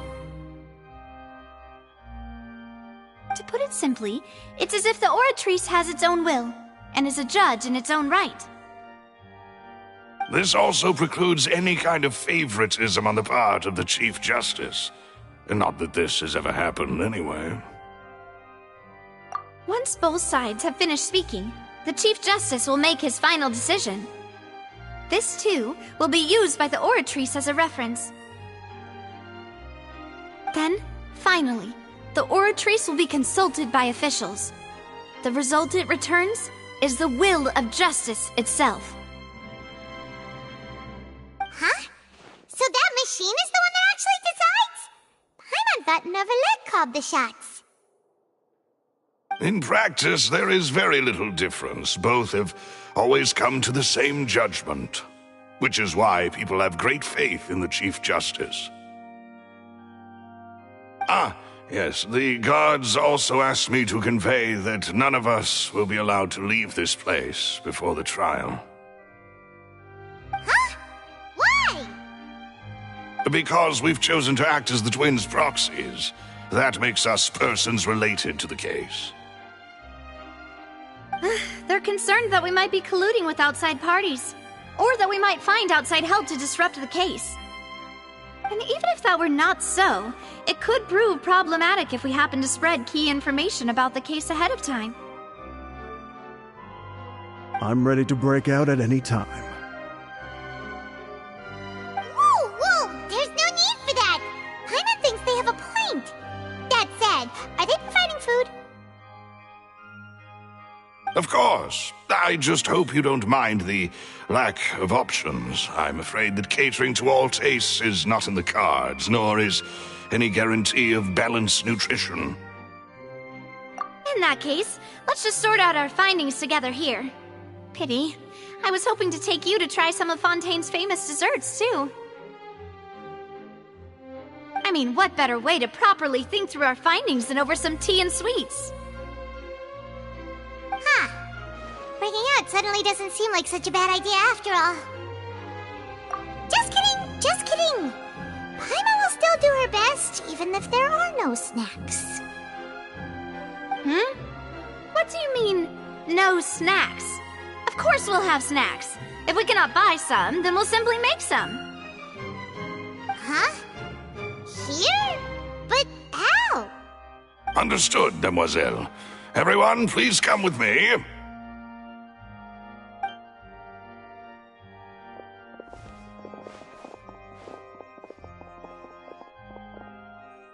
Wait, you're carrying a portable stove with you? Yes, I must be prepared to meet the Demoiselle's baking needs whenever the fancy strikes her. I have eggs, sugar, and almonds at the ready. Good work, you two. Then I'll get to it. Please sit tight for a moment. You'll get to taste my awesome snacks soon enough. are quite the interesting group.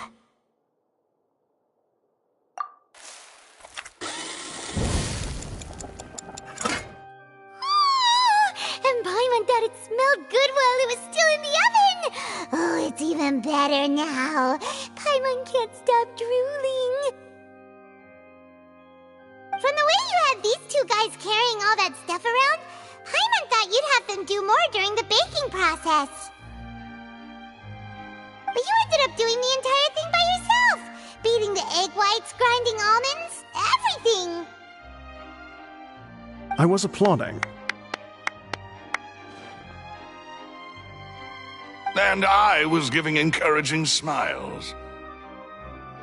Paimon was just thinking, aren't you worried about getting your fancy dress dirty beating egg whites and baking like this?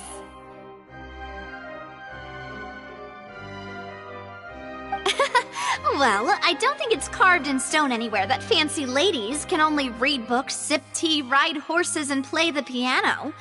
I just really enjoy making snacks. Don't underestimate beating egg whites, by the way. It's a real arm workout.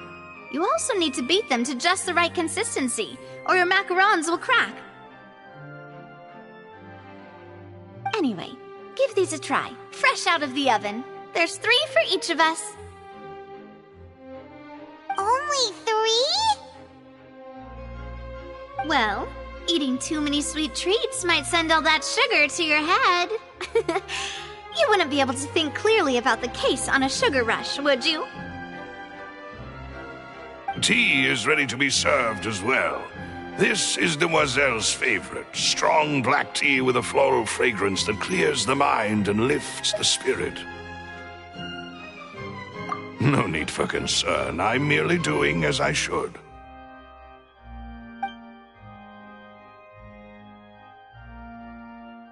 All right then. Down to business.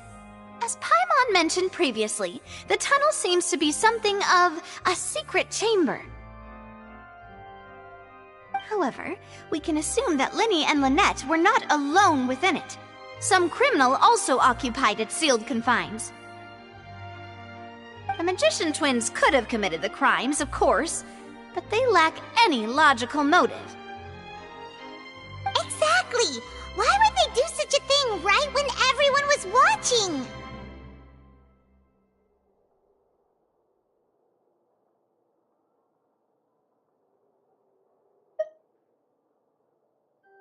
The flower vase and the thud we heard during the performance could indicate some altercation between Halsey and the criminal in the tunnel, resulting in the shattering of the vase, the discarding of her clothes, and her abduction. Perhaps the criminal thought that since she was chosen from the crowd, she would be too easy to identify if she was still wearing the same clothes. Paimon thinks that makes sense, but the real trouble is... True. None of the clues we found thus far support the existence of this third person. But the only people left to consider are both technically victims, whether it's the missing girl, Halsey, or poor Cowell.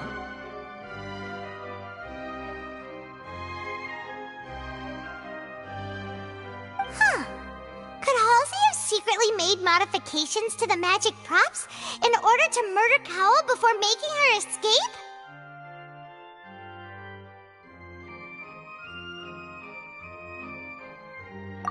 That's right.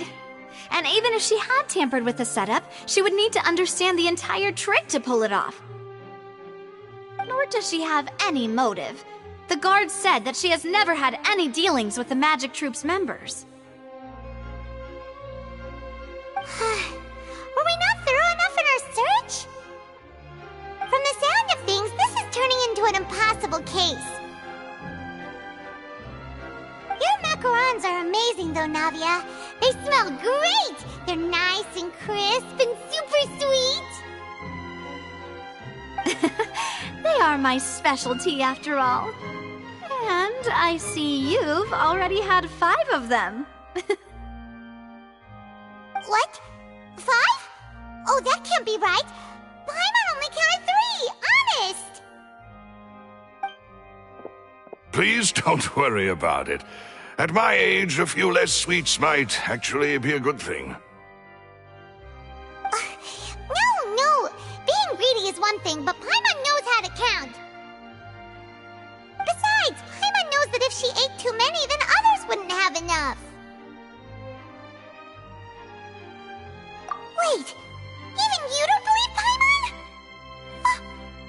How could you? If Paimon ate those 2 extra macarons, then may they turn into stone in her stomach! All right, we get it. Well, I suppose one of us might have gotten too engrossed in our chat and eaten them by mistake. No big deal.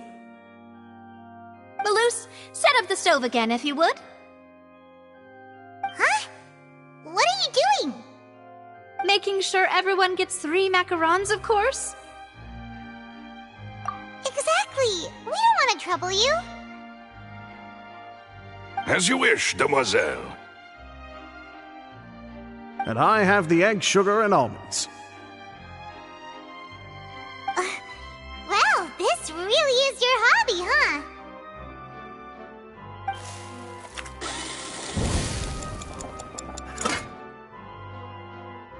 Well, that's it for snack time.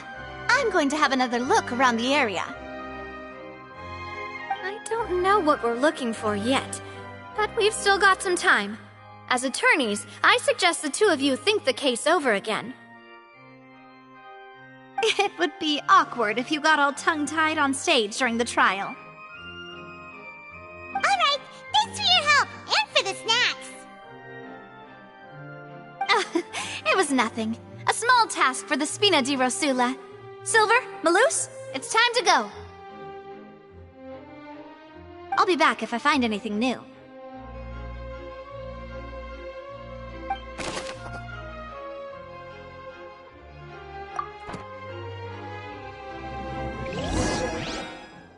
All right, it's time to put our heads together. We've got to get our defense ready for the trial. Oh, it's probably gonna be a long and difficult case. There's no point in worrying about that now. We just need to prepare. Here, take Paimon's notes. They should help you review the situation.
Impossible things don't just happen. We'll get to the truth one way or another. Just relax. Even if everyone else suspects Lenny and Lynette, at least we will be supporting them from the stands. Besides, I doubt Farina understands any more about what happened than we do. Thanks, Navia. Well, we'll be going then. Best of luck to you.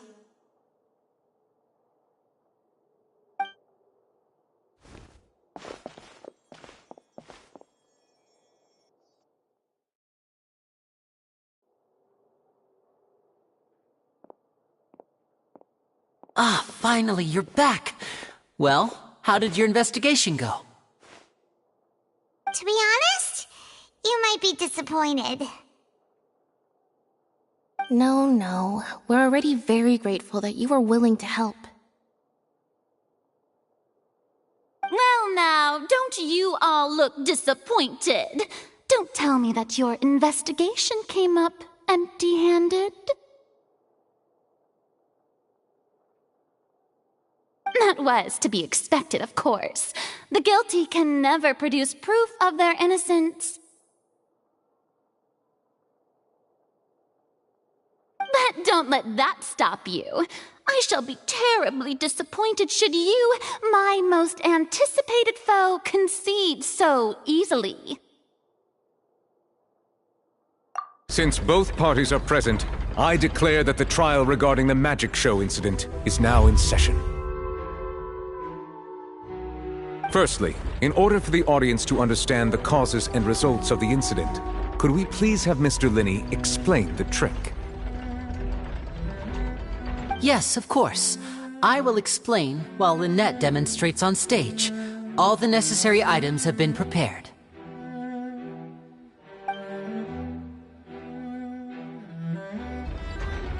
Thank you, Mr. Linney. In that case, I take your statement to be that you ran to and remained hidden within the magic box in the audience stands once the trick began, and thus could not have committed the crime. Is this correct? Yes, that's correct, Your Honor. In that case, I call upon the prosecution.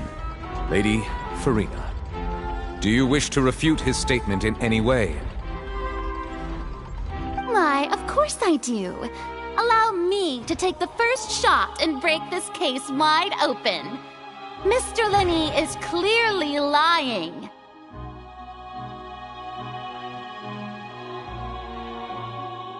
There is no way you could have been in the box the whole time if you were to abduct Halsey and murder Cowell. In fact, I'd say you were hardly in that tunnel at all. That is simply your hypothesis based on the presumption that I'm guilty.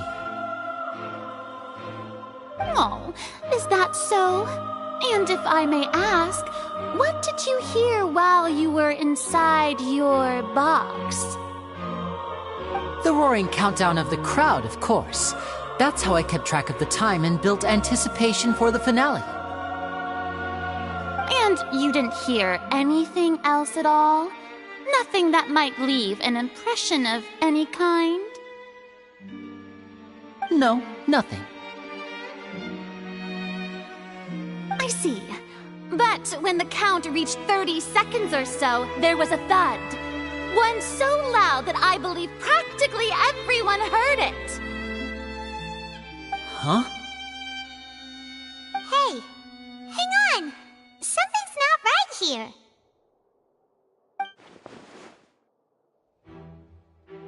Yeah, I'm sure he could have heard a noise that loud from inside the box.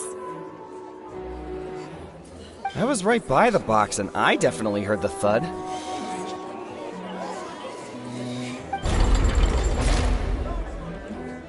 Look at those scales.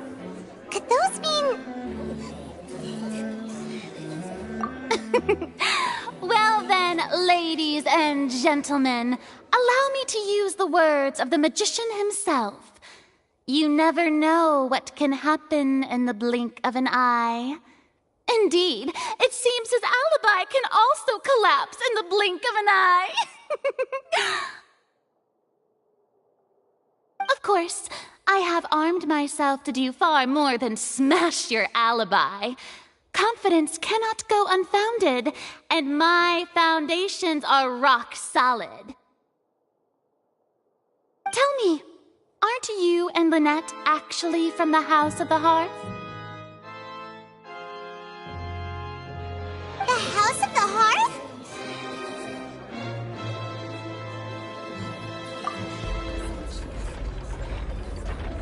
No wonder they did something like this. So the serial disappearances were the Fatsui's doing. Now it all makes sense. I've got a feeling that what happened on stage probably wasn't just an accident.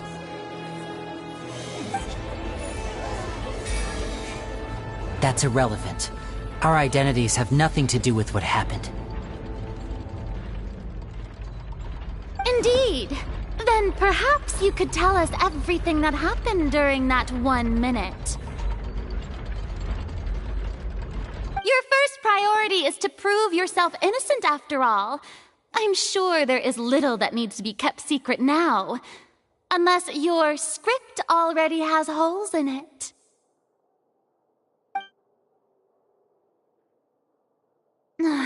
The Outlander is speechless. My, oh my, don't they look flabbergasted? Now comes the infighting and discord, I suppose. This was almost too easy. Oh, good thing I made all those preparations. Seems the all-nighter I pulled last night is really paying off.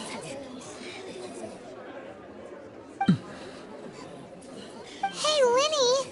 Why didn't you tell us this before?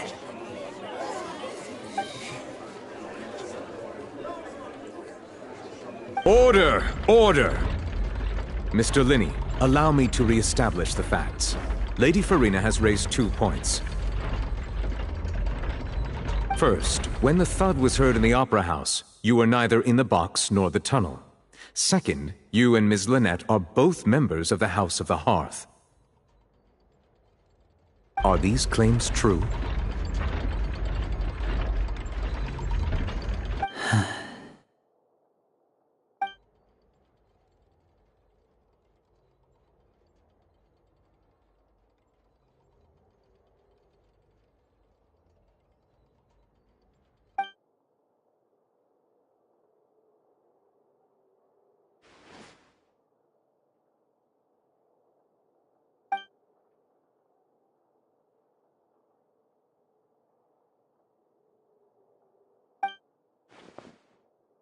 Please answer my question, Mr. Linney.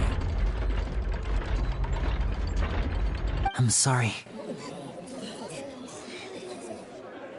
Yes, they're true, Your Honor.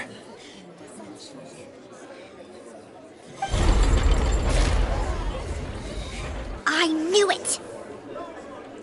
Well, that's it. We might as well move on to the sentencing already. What should we do now?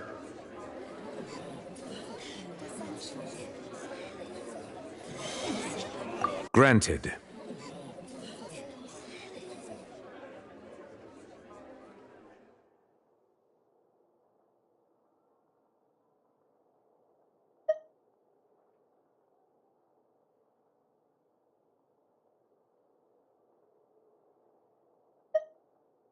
In that case, what is your request? Is that really necessary? They're already as good as guilty. The defendant deceived their own attorneys. What is there left to discuss? Order! Order, I say! Your request is reasonable, and we shall adjourn. This trial will reconvene in 1 hour. So you would stick to Mr. Linney's defense even after knowing what you do now? You certainly have more professionalism than I thought.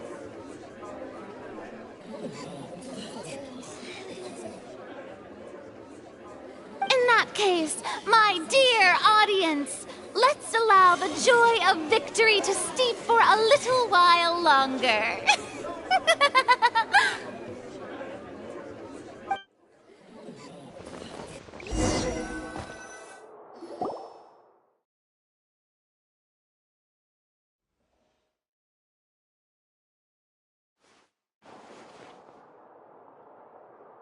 Well, this is awkward. I didn't think the Hydro Archon would dig all that up. I'm sorry, Traveler and Paimon. Yeah, sorry. Paimon doesn't know where to start. We trusted you two. We based our entire reasoning on the assumption that you weren't bad guys. Not to set the wrong tone or anything, but Paimon's really mad! I'm very sorry. I know you're angry, and reasonably so, but please, let me explain. I know you've clashed with the Fatui several times before. I wouldn't be surprised if just hearing the word is enough to make you upset.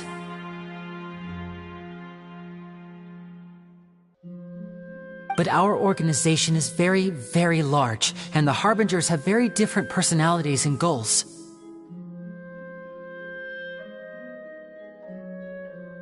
Right now, we want to save people. As many as we can.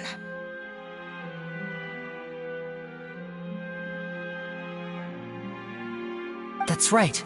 I'm sure we're on the same page when it comes to this nation and the disaster that its people might face. I knew if it weren't for our respective identities, we could become good friends. That's why I didn't wish to flat out lie to you, but chose to hide some details instead. The truth is very important, but being completely transparent about everything would see us spending more effort than we need to. Right. So, you be the judge. Heck, if I were you, I fear that I'd even struggle to trust me at this point. You met a Fatus who works as a magician, a trickster by trade. All by coincidence, too. But still, I'm asking you to trust me. I am no criminal. At least, not in this case. Sorry. Please forgive us. Well, you both say that, but... Right, let's hear your answer first, and no lies now! Of course.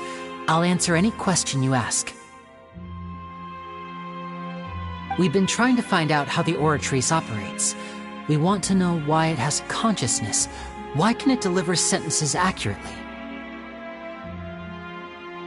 During our investigations, we learned that the machine's core is beneath it. From that moment on, Lynette and I have been designing this box swap trick, with the objective of getting close to the core.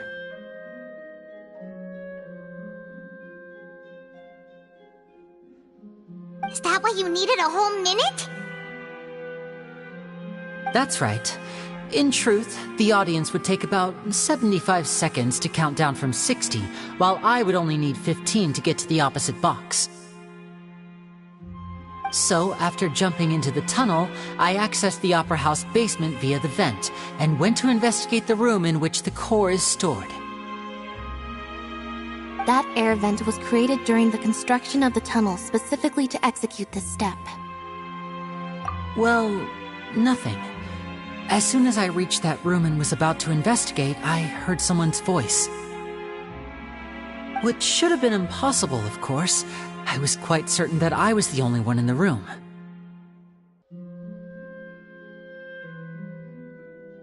That voice seemed to recognize me and tried to speak to me. I chose to err on the side of caution and retreated the way I came. On the way back, I saw the broken vase and the clothes on the ground, but the countdown was almost finished, so there wasn't time to give it any thought. After that, the homicide occurred just as you saw. Well, that explains why you didn't hear the thud. Because of that prophecy I told you about, of course. We must know all we can about this nation's secrets in order to deal with that prophesized crisis. That's the only way we can save everyone. So, there you have it. The whole truth. I swear, I didn't hide anything from you this time. It was never my wish to proceed under this cloud of mistrust either. But like I said earlier, you can be the judge. If you want to leave because you don't trust the Fatui, there's nothing I can do to stop you. Well, Traveler, you decide. Paimon will follow your lead however you choose.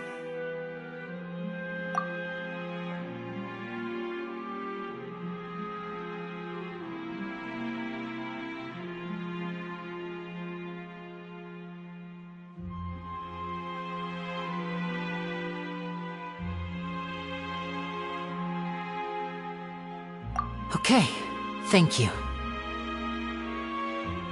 Thanks for giving us a chance. The current problem is that the scales are tipped pretty badly against you two.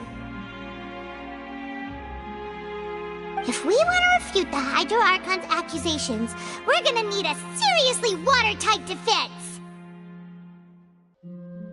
Huh?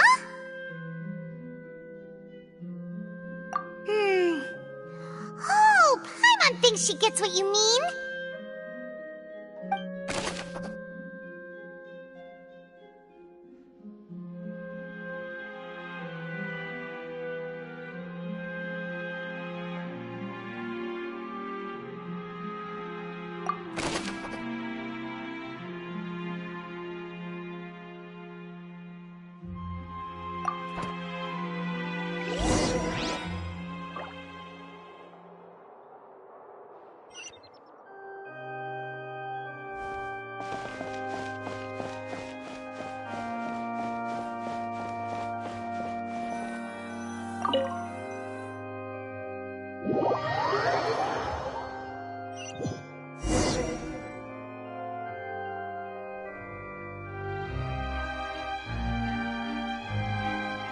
Both parties have returned to their positions.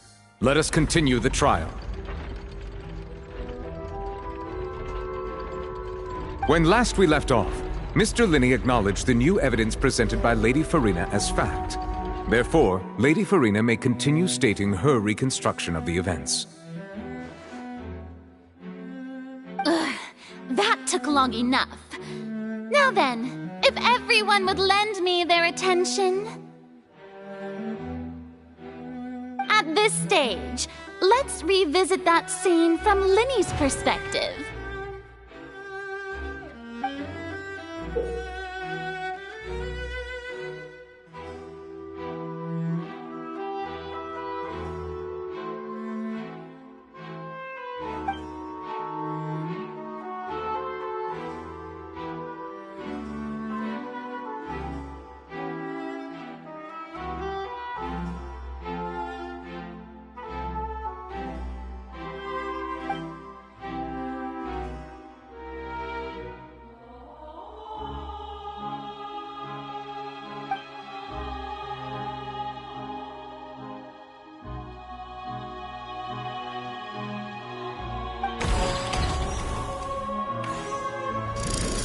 Countdown began, he entered the tunnel.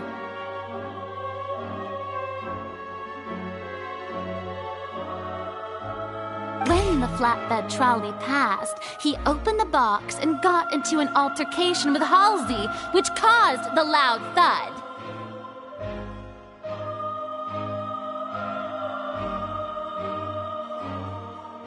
He did not realize that this sound could be heard by everyone in the opera house, which is why he claimed earlier that he could not hear the sound.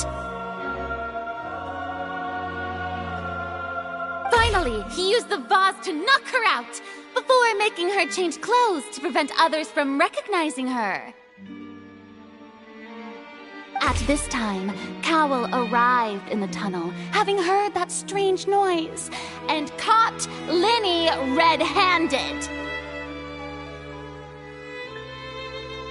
So Linney proceeded to knock him out too before stuffing him into that box.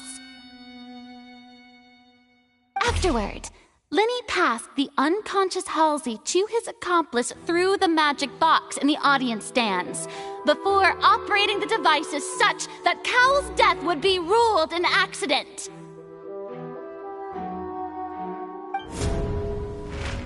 And there you have it. That's the truth behind what happened.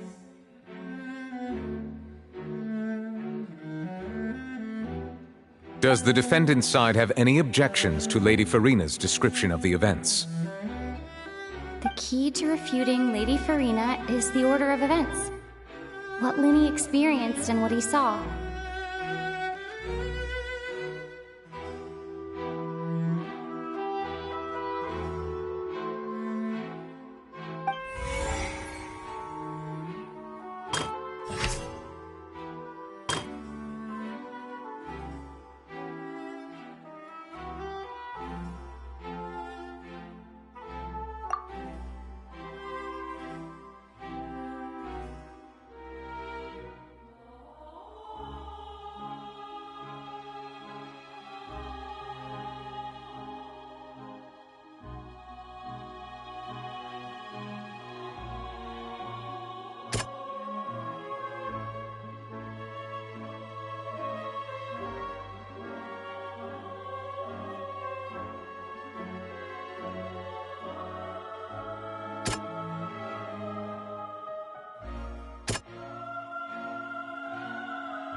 Seems this won't produce a particularly effective rebuttal.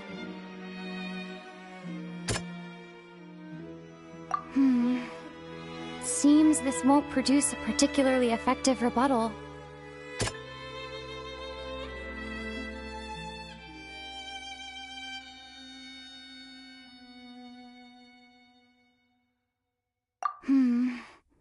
Seems this won't produce a particularly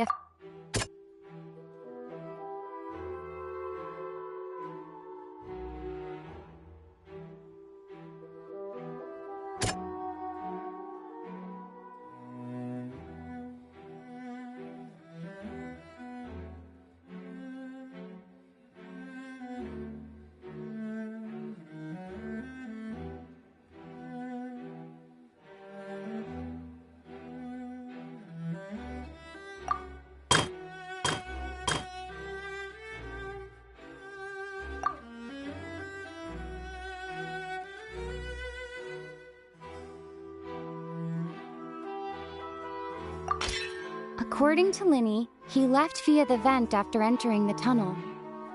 He couldn't have had that altercation with Halsey.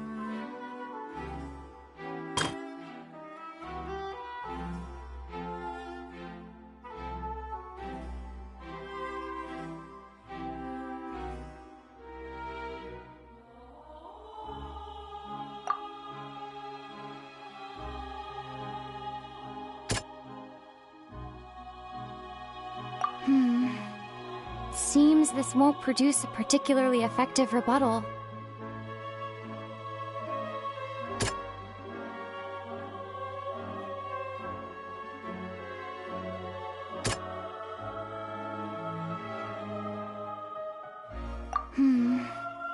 Seems this won't produce a particularly effective rebuttal.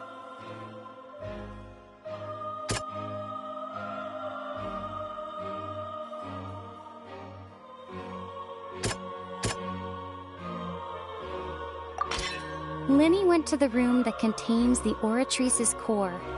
This is the actual truth.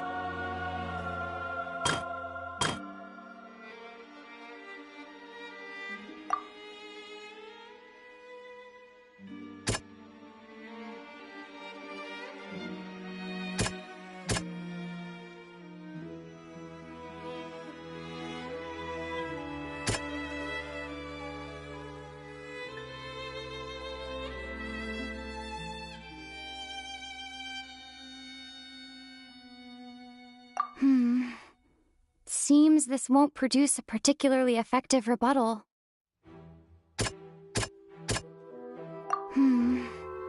Seems this won't produce a particularly effective rebuttal.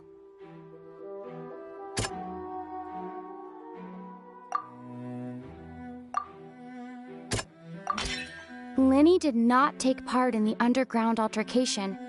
He only witnessed traces of the aftermath.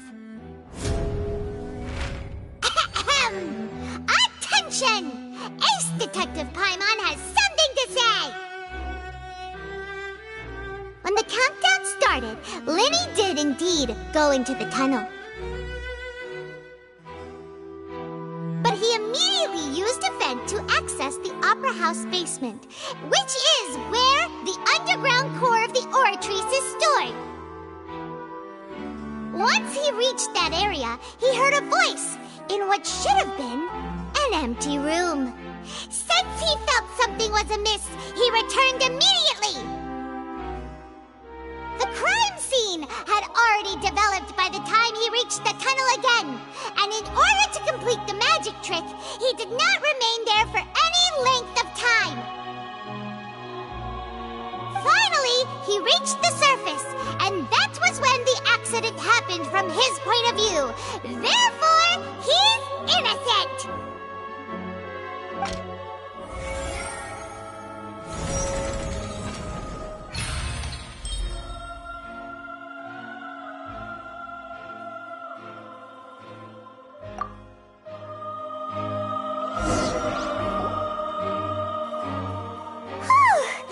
Paimon did it! Paimon actually managed to say all that! Wasn't it awesome? In other words, you believe that he knew nothing of the incident? That's right! My reasoning? If that's the case, then if Cowell hadn't entered the tunnel, who was the entire setup meant to kill? Assuming that what you say is true, Lenny only needed to kidnap the young girl to cause a new disappearance case. What would the point of killing someone on stage be? Oh, they have a point. That's right, you tell him! And that's why they're partners of mine. They've managed to turn things around. Oh, well, your denial is very strident, I'll give you that. But what proof do you have to back your claims?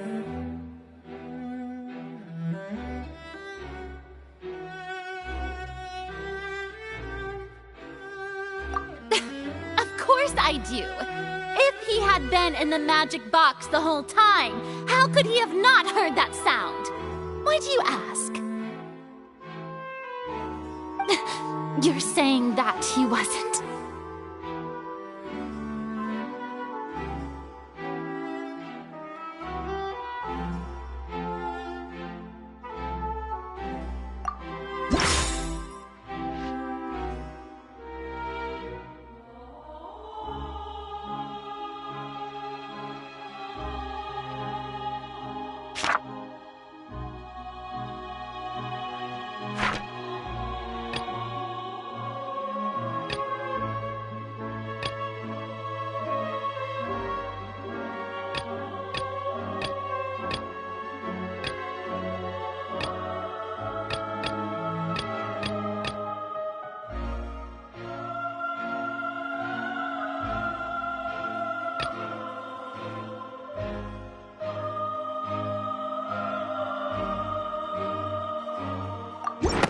Are you sure we don't need to give this more thought?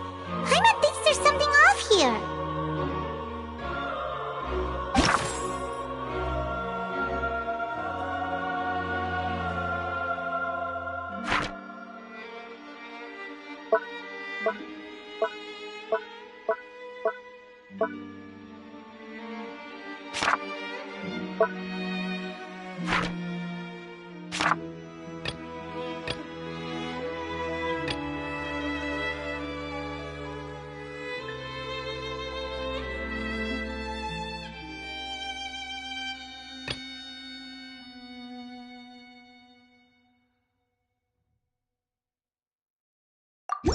Are you sure we don't need to give this more thought?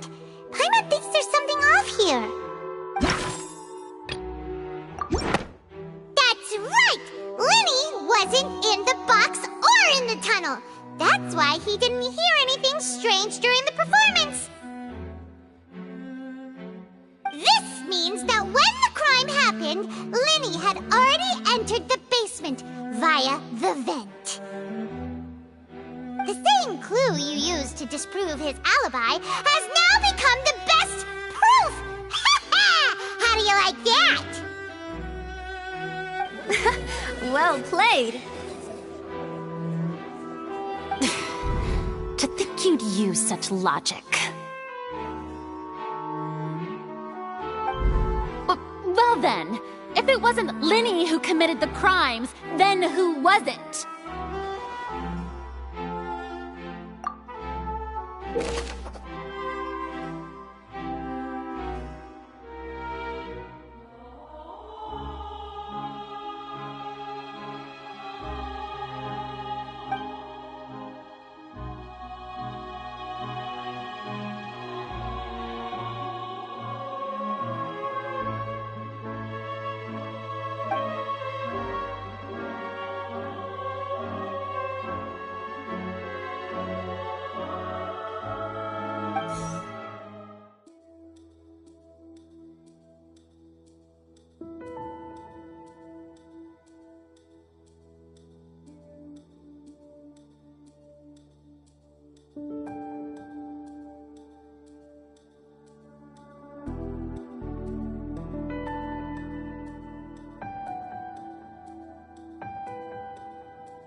Could there have been a third person involved? Is that... Halsey is the missing person and an ordinary audience member. Or did she have her own scheme all along? The deceased's name is Cowell, Linny's assistant. He would have been able to tamper with the equipment.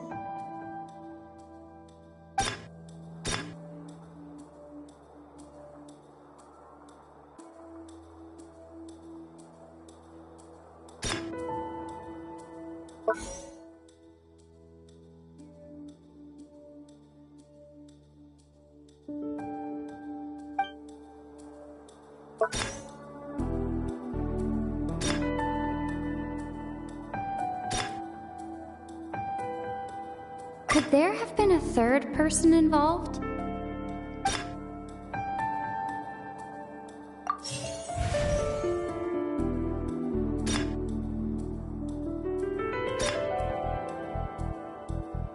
Halsey is the missing person and an ordinary audience member. Oh.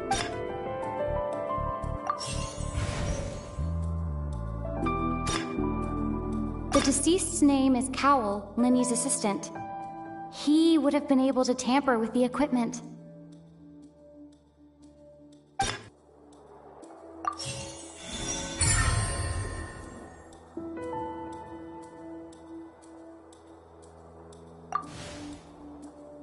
Huh? That can't be right. Are you serious?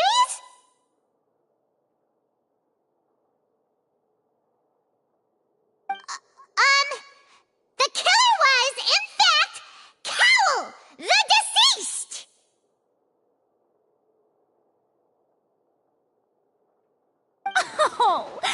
Is that so? How interesting! Let's hear your reasoning then.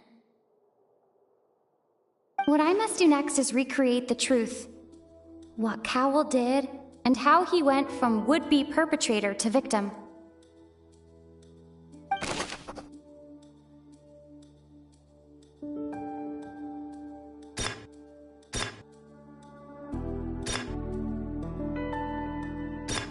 No one entered or left the Opera House through its entrances. So, where would the criminal have wanted to take Halsey?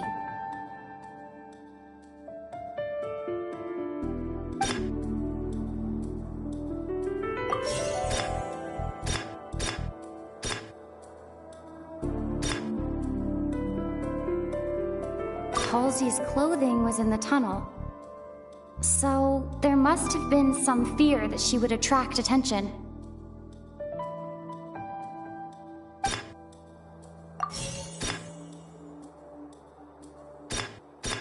Lenny was not in the tunnel at that moment, which gave our criminal ample time.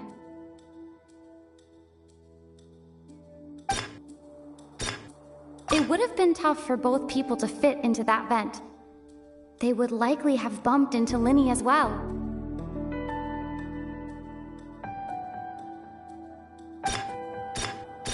The sound we heard may have come from a clash between the missing Halsey and the criminal.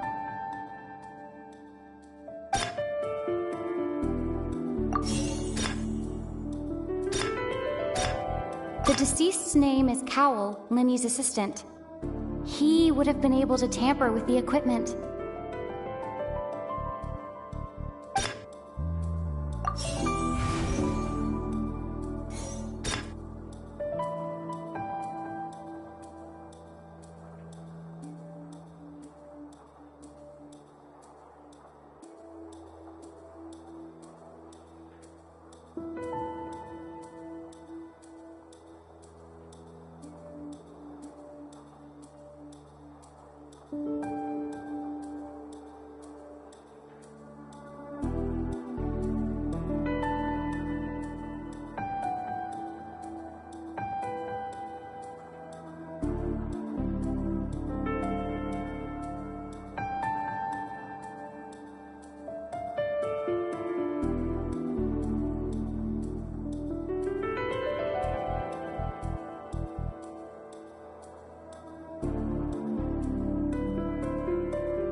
The sound we heard may have come from a clash between the missing Halsey and the criminal.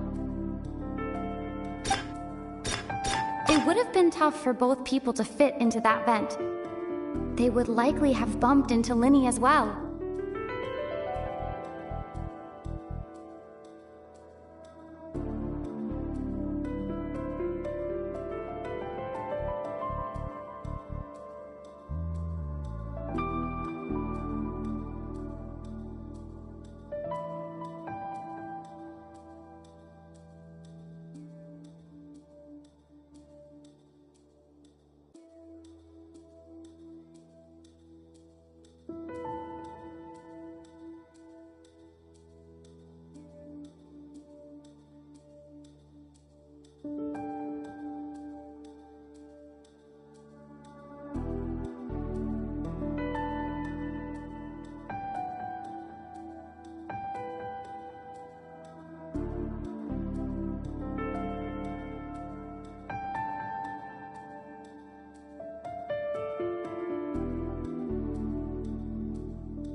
Lenny was not in the tunnel at that moment, which gave our criminal ample time.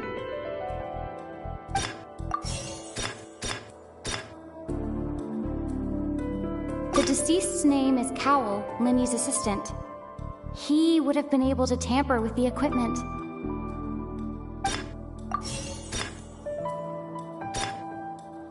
No one entered or left the opera house through its entrances. So, where would the criminal have wanted to take Halsey?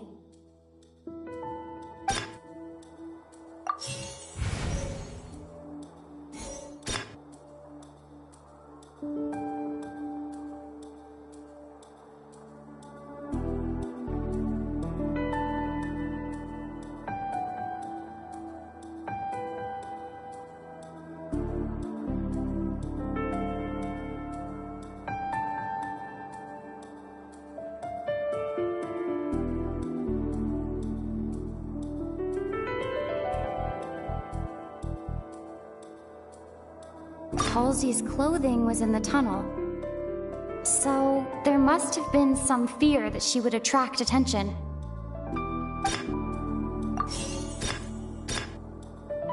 The sound we heard may have come from a clash between the missing Halsey and the criminal.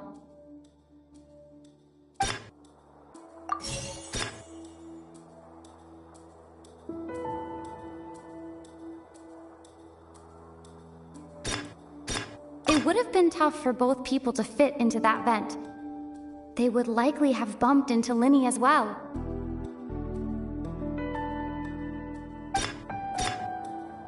Lenny was not in the tunnel at that moment, which gave our criminal ample time.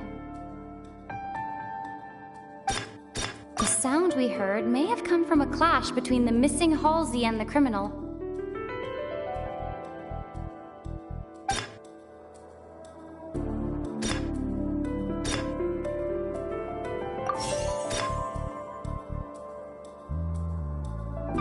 The sound we heard may have come from a clash between the missing Halsey and the criminal.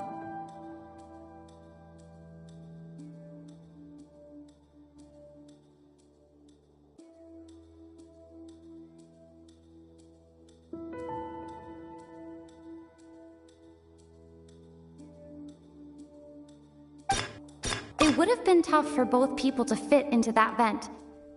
They would likely have bumped into Lenny as well. No one entered or left the opera house through its entrances. So, the sound we heard may have come from a clash between the missing Halsey and the criminal.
The sound we heard may have come from a clash between the missing Halsey and the criminal.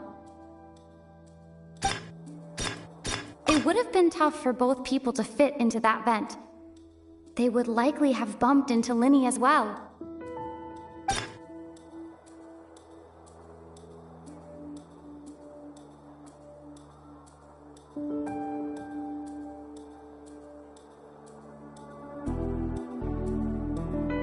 Lenny was not in the tunnel at that moment, which gave our criminal ample...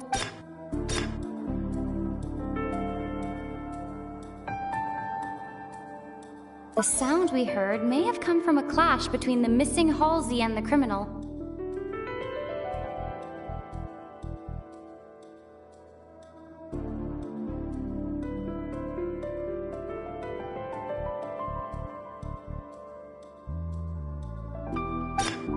Halsey's clothing was in the tunnel. So, there must have been some fear that she would attract attention.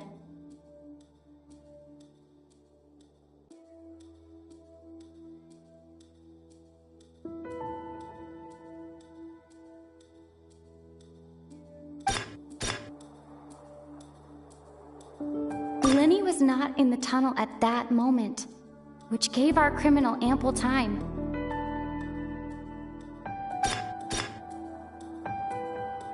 The sound we heard may have come from a clash between the missing Halsey and the criminal.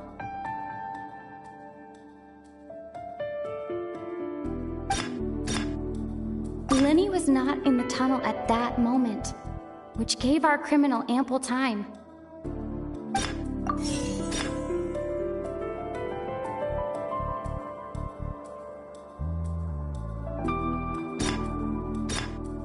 Halsey's clothing was in the tunnel. So, there must have been some fear that she would attract attention.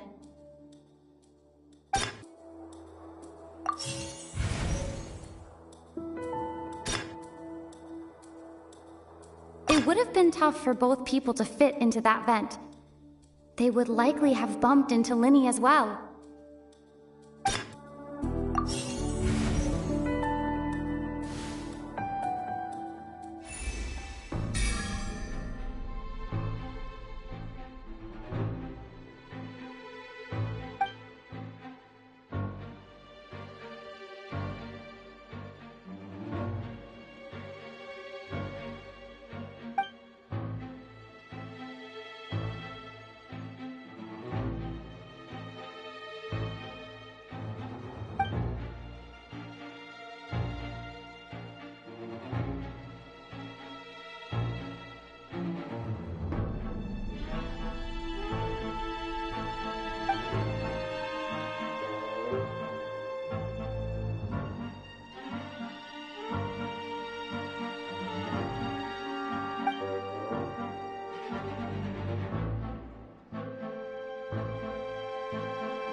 What's wrong, Traveler?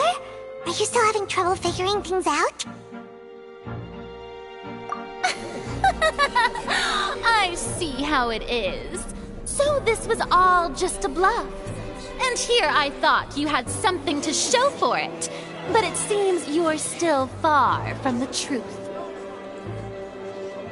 Look, since we're at a dead end, why not consider a different track? Just like the trick as it transpired, the end result must have been utterly different from the magician's initial design. If only we knew how Halsey disappeared. Well, that would be nice, but the tunnel only has 3 exits, and none of them seem very likely. And it's not like this is a magic trick where you can just make a real live person disappear. You know, like you did from that water tank, Lynette.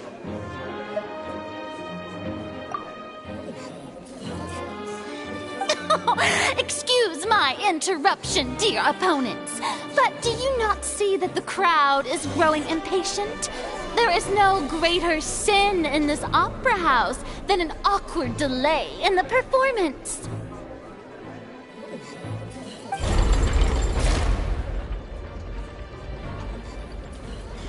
If the defense is unable to make further effective arguments, we will move on to the next stage of the trial.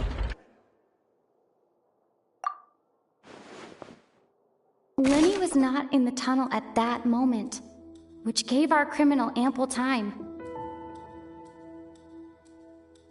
The sound we heard may have come from a clash between the missing Halsey and the criminal.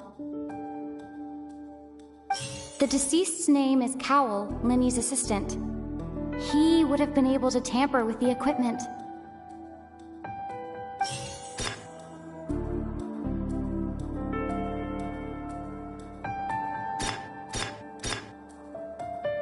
The vase was not broken by chance. It was used to cover important evidence. The water...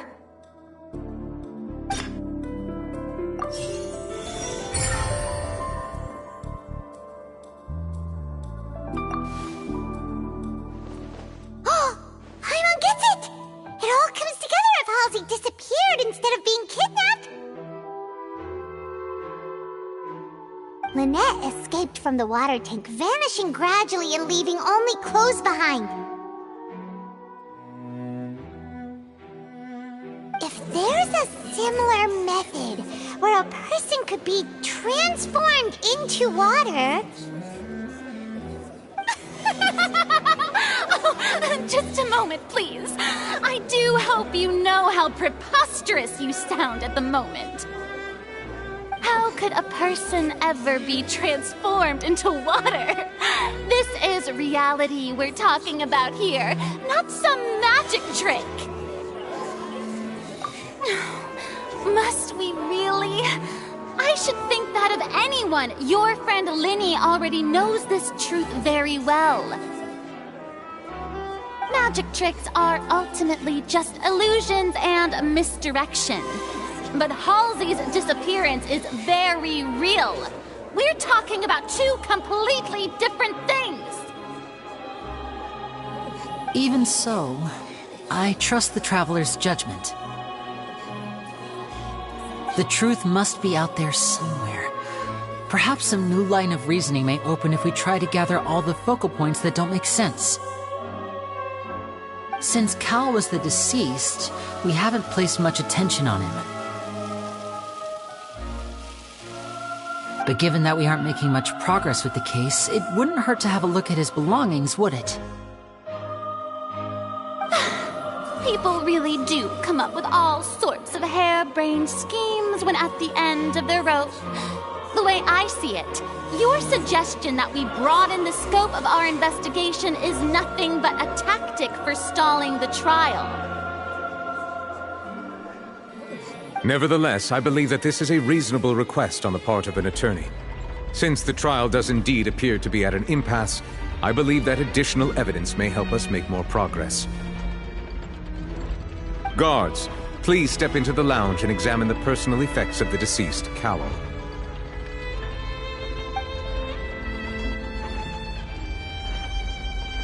We are still examining the items, but we have already made critical progress that we feel must be shared with everyone post-haste. We discovered several test tubes of fluid within Cowell's baggage, each labeled separately.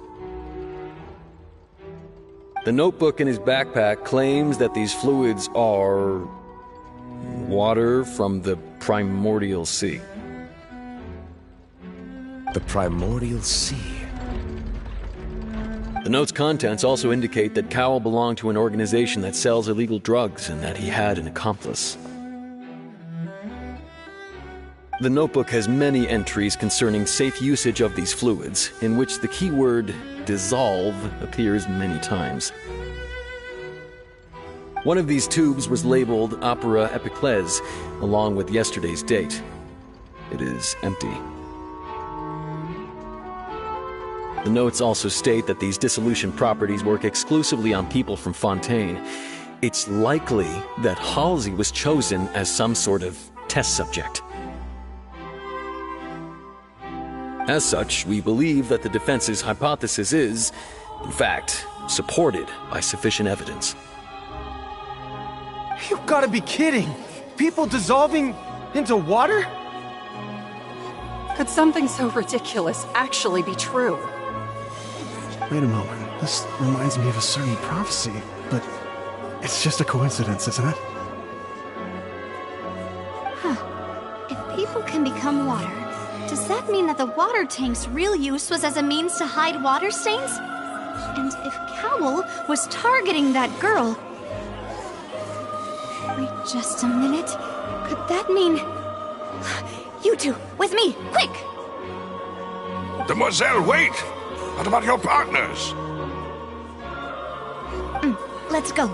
Just trust me. Order! Order!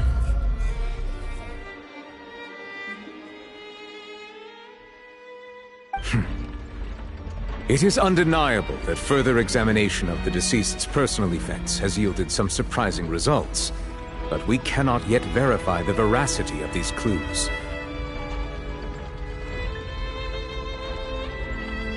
Still, let us assume that these clues are indeed authentic, albeit with the understanding that Ms. Halsey has yet to be found. Guards, please continue examining the items along these lines. Mr. Linney, it appears your hypothesis is supported by the evidence, so please continue speaking. Of course. Thank you, Your Honor. If we uphold this hypothesis, I believe that many of this case's seemingly unrelated clues can be connected together. Right! Like the metal hook! That one didn't make sense at all.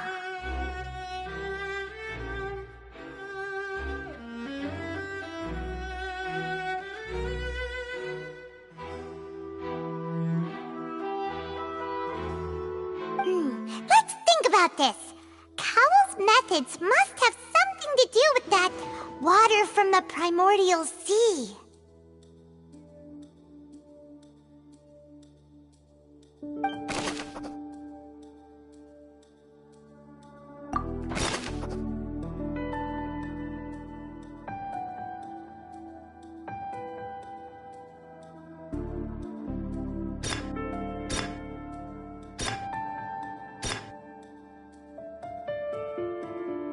Now it seems like the hook rope was not meant for another magic trick, but was instead some form of triggering mechanism.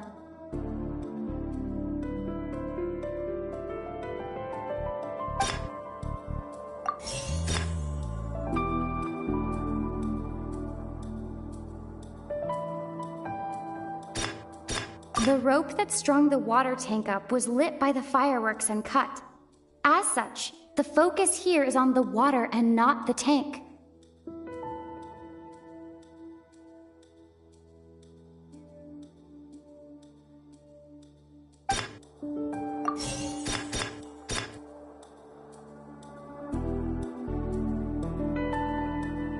Now it seems like the hook rope was not meant for another magic trick, but was instead some form of triggering mechanism.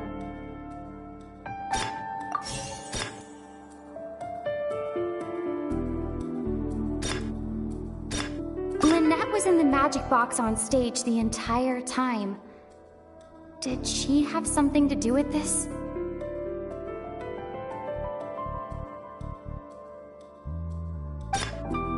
I remember there was something else within the inner layer of that box.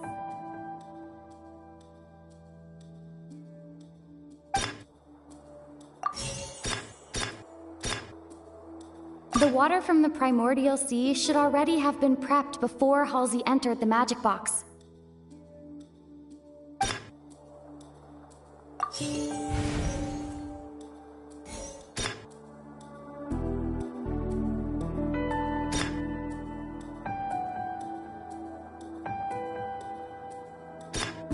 Lynette was in the magic box on stage the entire time. Did she have something to do with this?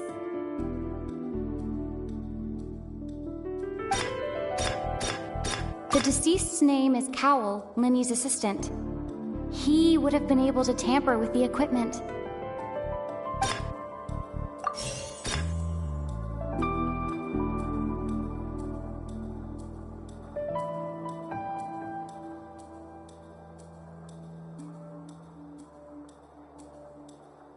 Now it seems like the hook rope was not meant for another magic trick, but was instead some form of triggering mechanism.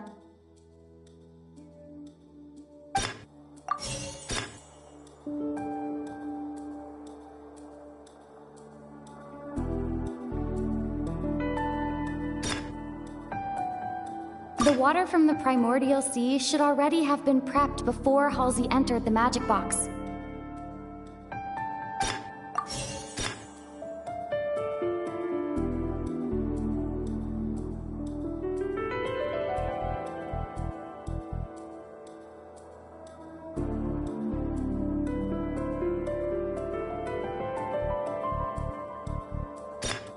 Lynette was in the magic box on stage the entire time.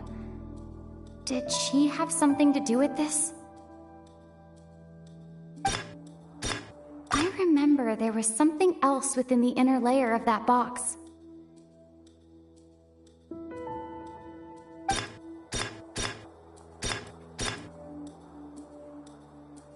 The rope that strung the water tank up was lit by the fireworks and cut. As such, the focus here is on the water and not the tank.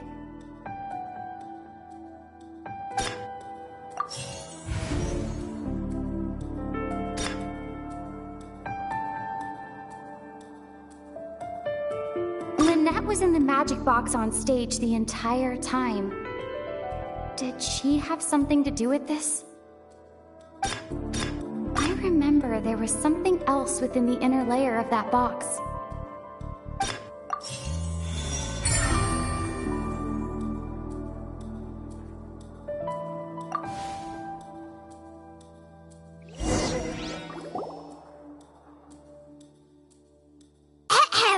It's Ace Detective Paimon's time to shine again! In the original plan, Cowl would tamper with the water tank rope and the number selector securing his target. When the magic box containing Halsey was lowered, the metal hook would retract gradually and pierce the balloon at the top of the box.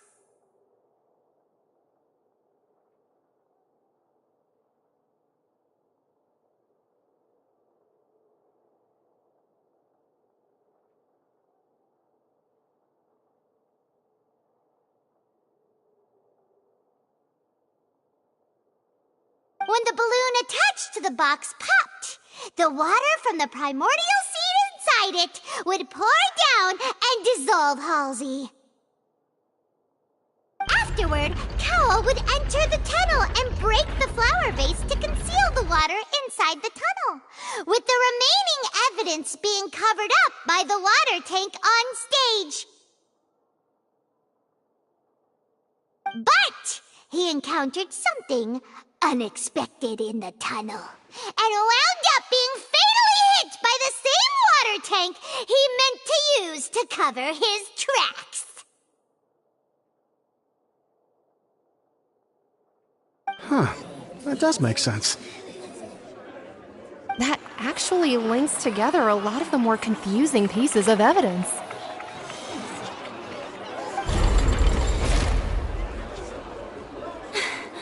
Oh dear, what do I do? Even I think they sound convincing now. Have I falsely accused an innocent person? What a humiliation. Now, it seems like the only point of contention remaining is the exact circumstances that led to Cowl's death. His notes mentioned he had an accomplice who could be related to the situation. On that note, the guards have just contacted me indicating that they uncovered new evidence. I shall now invite him on stage to share it with us. Thank you, Your Honor. We were just inspecting the luggage of the other people involved in this case. And we found an identical sample of the water from the primordial sea among Linny's personal effects. What? That can't be. Oh, I see. Well, how wonderfully comedic to have your own counterattack only to come back and wound you.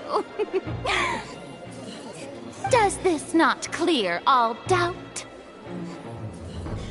My dear citizens, my loyal audience, allow me to present my reasoning and bring this performance to a swift close.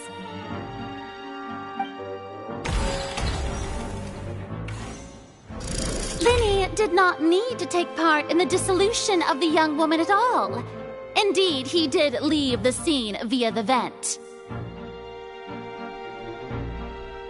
Having made modifications to the props beforehand, his accomplice Cowell then caused Halsey to vanish using the water from the primordial sea.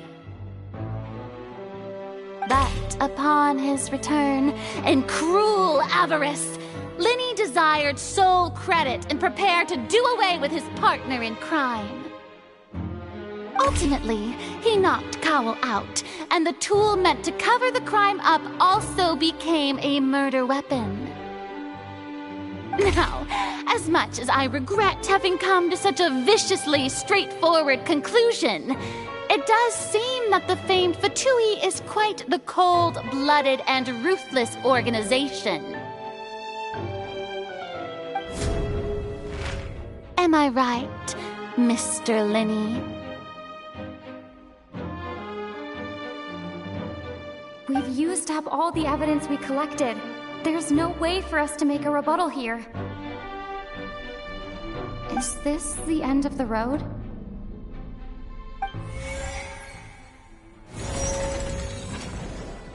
Oh no!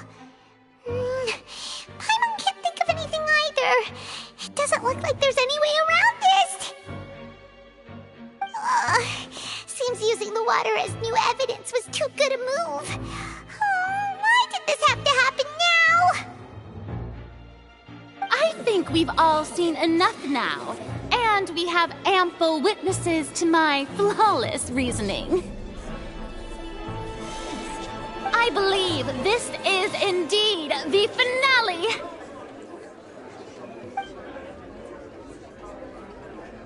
Now then, my good, noble Chief Justice, should we not, in your view, move...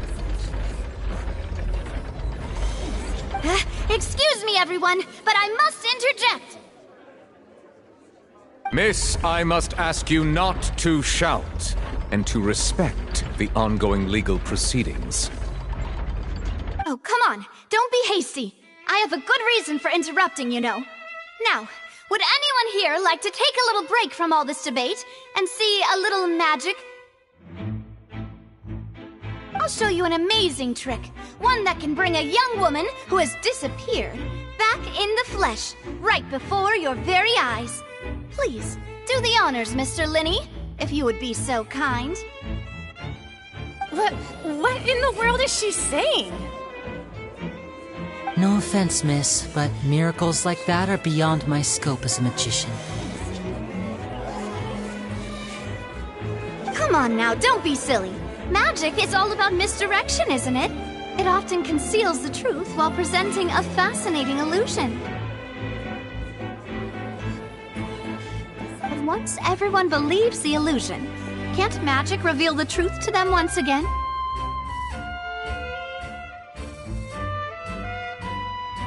And wouldn't such a trick be the most marvelous finale to today's performance? Come on, Linny and Lynette. Give it another go. Don't worry. Spina di Rosula has made the necessary arrangements on your behalf. But, as the magic makers and stars of the show, I think I should leave the final performance to you. I understand.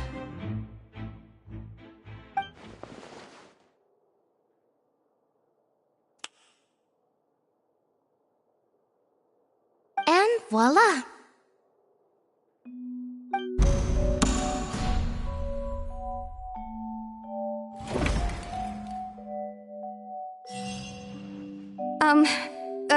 Sorry for the interruption. Wait, isn't that Halsey? So the whole thing about people dissolving wasn't true after all? To be clear, I'm only here because this person told me that if I testified, the merit of doing so would lessen my sentence.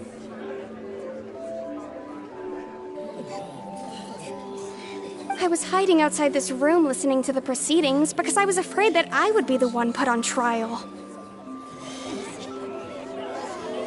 I was just feeling happy that no one had noticed me, and then before I knew it, she caught me. That'll teach you to underestimate us three. Where should I begin? I'm sorry. I'm the one who killed Cowl. I admit it.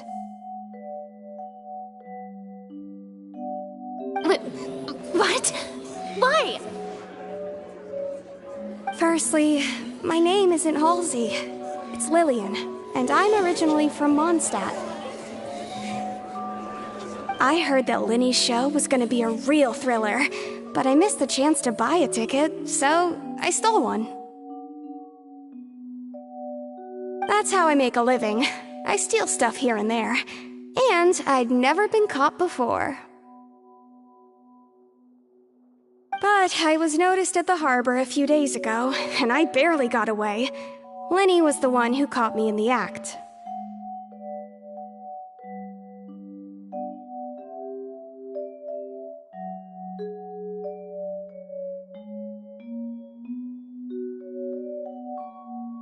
Hey! No wonder you look familiar! So you were the thief! Liddy even mentioned that you were pretty skilled! Well, and I thought that would have been the end of it, but then the number selector chose me.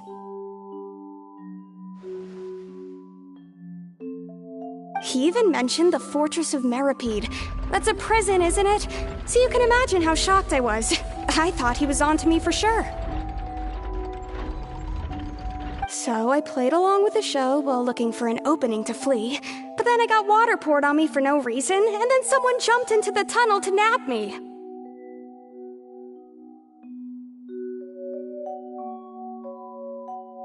I wasn't going to take that lying down, so I knocked him out and stuffed him into the box. There was nowhere to run from there, though, so I had to change my clothes and hide in a box containing performance costumes. I slipped out after the first guard arrived at the scene and continued hiding inside the opera house.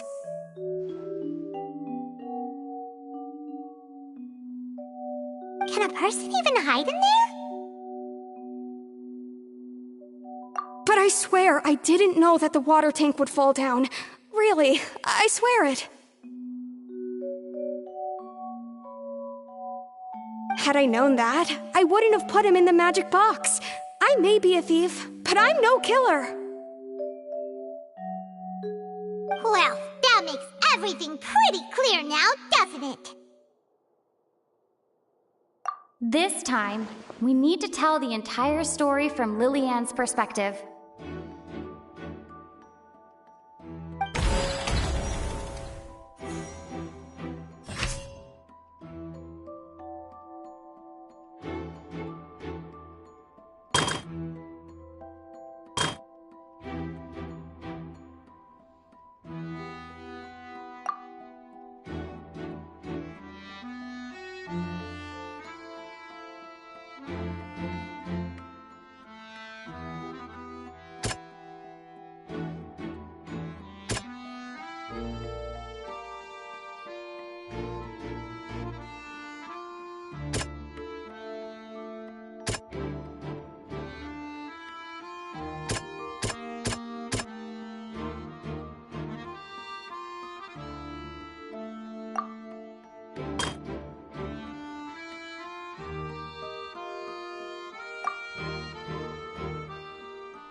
Seems this won't produce a particularly effective rebuttal.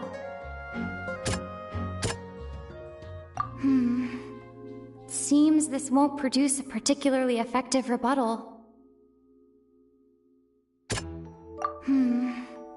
Seems this won't produce a particularly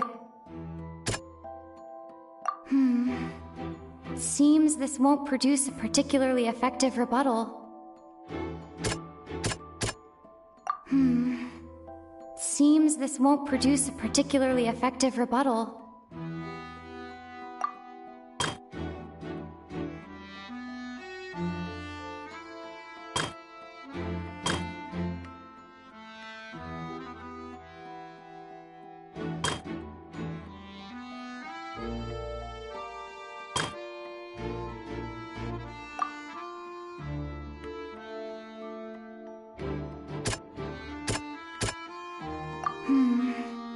Seems this won't produce a particularly effective rebuttal.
Seems this won't produce a particularly effective rebuttal.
The strange sound wasn't from a fight.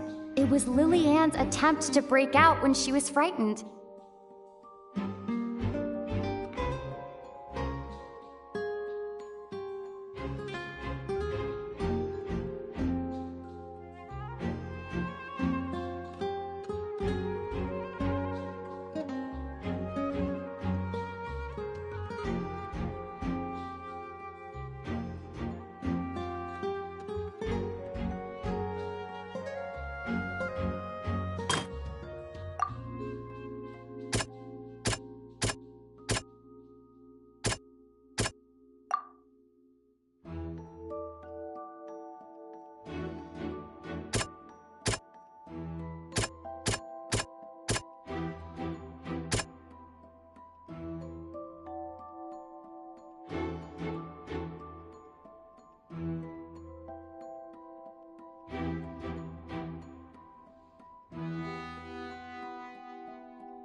Lillian was afraid that she would be recognized if she left, so she changed clothes and hid, biding her time.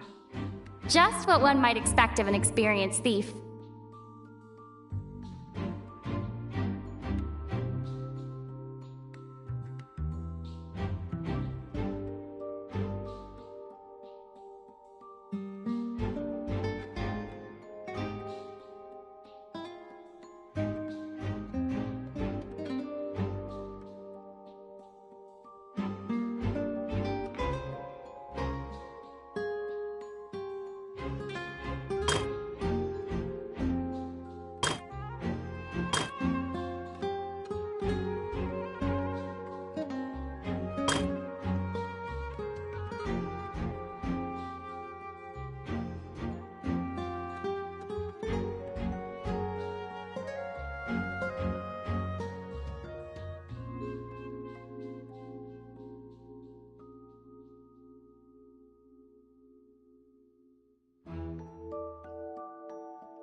Seems this won't produce a particularly effective rebuttal.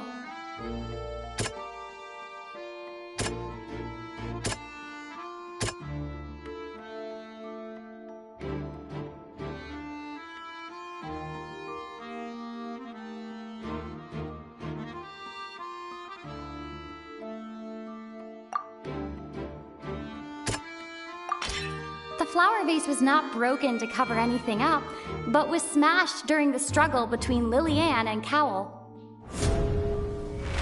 And it's Ace Detective Paimon time!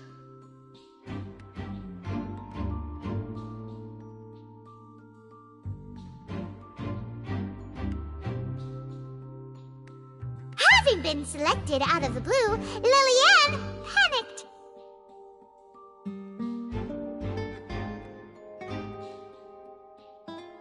Her panic only intensified after she entered the tunnel and had water poured on her head.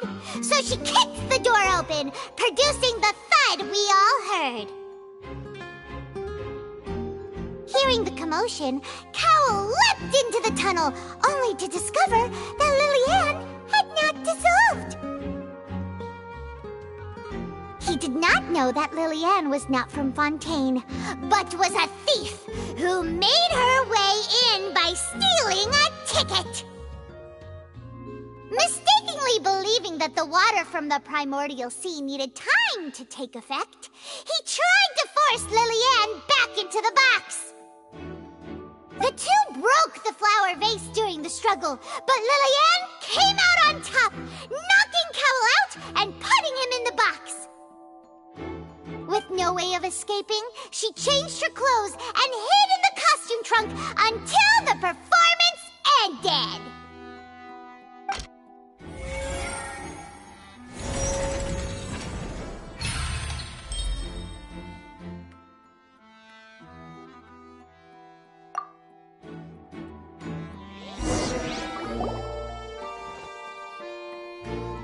She knew that she would have to go through guard inspection if she tried to leave afterward.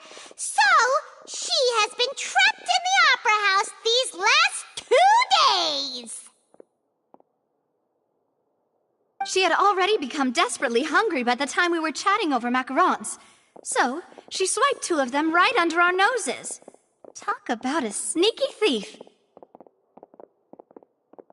At this point, all the events that happened in the tunnel have now come to light. Ah, so that's the whole story. Bravo! Bravo!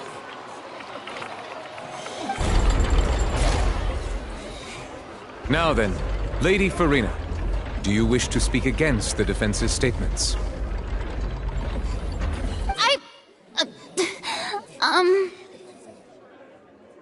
Please answer the question, Lady Farina. Also, if I may add, the trial has not yet ended. As such, I request that the prosecution not leave the room before the proceedings have concluded.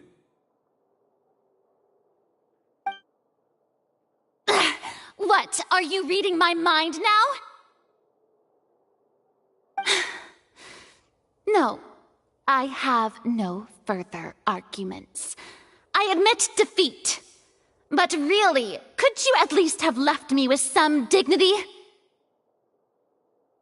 Wow, look at that! She's like a deflated balloon now! If there are no objections, then as the Chief Justice of Fontaine, I shall once again repeat the full sequence of events. The actual perpetrator of the serial disappearances, Cowell, selected his next victim from the audience reservation list. With some modifications to the selector, he could ensure that the pre-selected young woman would be chosen. To cover up any evidence while committing the deed, Cowell thought of allowing the water tank to fall, which would conceal the water left behind after the young woman was dissolved.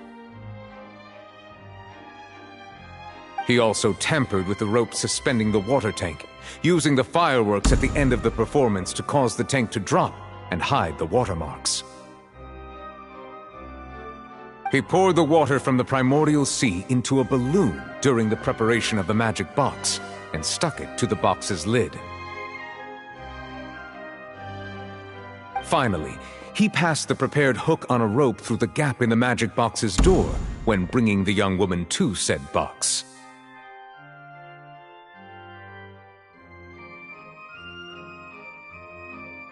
When the magic trick officially began, the box containing the woman was lowered into the tunnel, tightening the hook rope and bursting the balloon containing the water.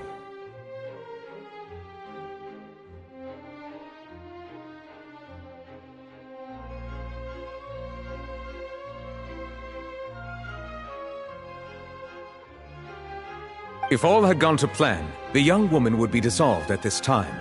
However, Liliane was not from Fontaine, and thus fled the box with a loud noise.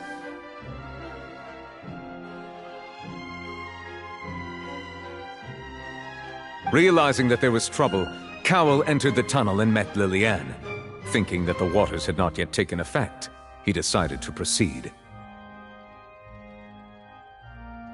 However, his opponent was more capable than he thought, and he was overcome, knocked unconscious, and placed into the magic box, and thus became his own final victim. Liliane, according to her own statements, then changed clothes and hid until the performance ended, before hiding in other parts of the opera house.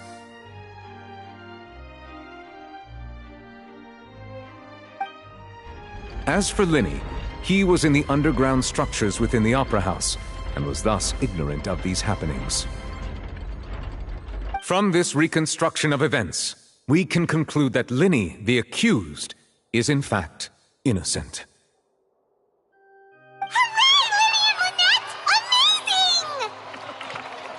While there is much in Linny and Liliane's conduct that should still be investigated separately, this case, at least, can be handed over to the Oratrice to make the final decision.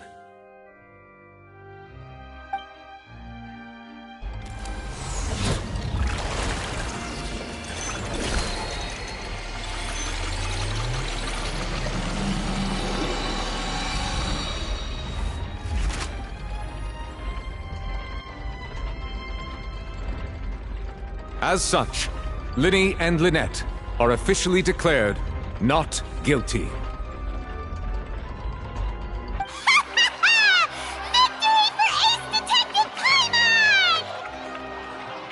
Great work, partners. Thank you all. Thank you so much. Next, I think we deserve an explanation, Guard Vaughn. How did you find the water from the primordial sea in Linny's baggage? Right! Your discovery caused me to make a serious mistake, you know. Or was that not a discovery, but false evidence that you dare to bring before this court? I suspect that the accomplice mentioned in Cowell's notes was not Linny, but you, yes?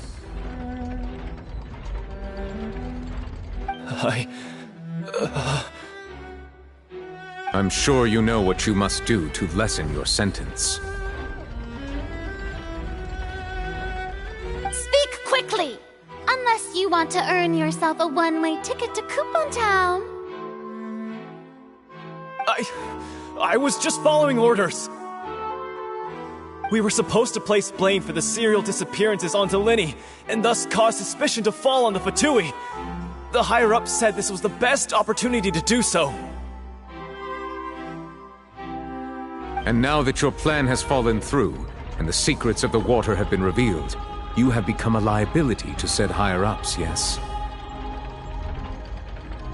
Therefore, you would be wise to tell everything you know, and seek the protection of the guards. Yes, I'll tell you everything I know.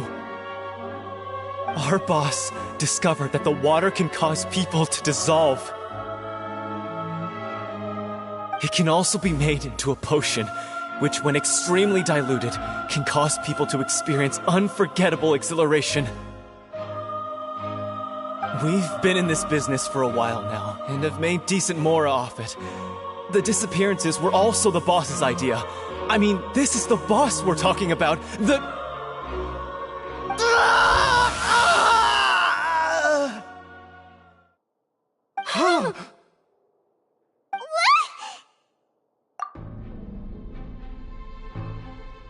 And now he can no longer talk. Such ruthlessness. I shouldn't have expected any less of them. An outrageous act. All present, please submit to inspection immediately.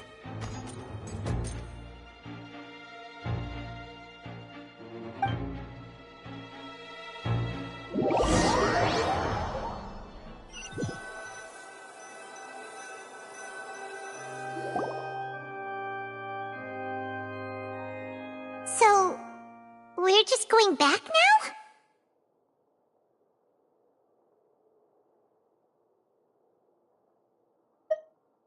That's true, but... Traveler, Paimon! Please wait. Linny... I know you may not want to speak to me right now. Maybe you don't even want to look at me.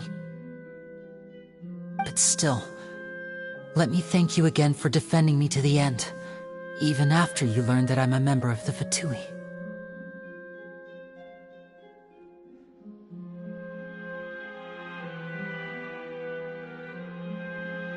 I guess. But regardless, I'd like the opportunity to set things straight. I didn't approach you with any ulterior motives or ill intent. I've spoken to you as myself, just plain Linny this entire time. As for why I'm a Fatus, it's because the goals of the House of the Hearth align with those of an orphan like me. That's all. That was how Father, who you might know as the Knave, approached recruiting us back then too. The Knave? The one who controls the House of the Hearth? She's your father? That's right. And since we're here, I was wondering, would you mind hearing a story? It's about my past. Back when our parents first died, Lynette and I were left wandering the streets. To survive, I took to surreptitiously observing an older street performer who did magic. It took me several days to figure out how he pulled off his amazing tricks. I took my sister through several streets until we found a crowded corner, and we began to perform magic tricks there. To my surprise, we proved to be pretty popular, and we could at least stop worrying about where our next meal would come from for a time. But I didn't want my sister to remain a street rat together with me forever. Before long, an aristocrat came to me and claimed that he wished to take us in after watching my performances. So you went from orphans to nobility just like that? That was how we felt at first, too. As if fate was on our side and we could say goodbye to those painful days.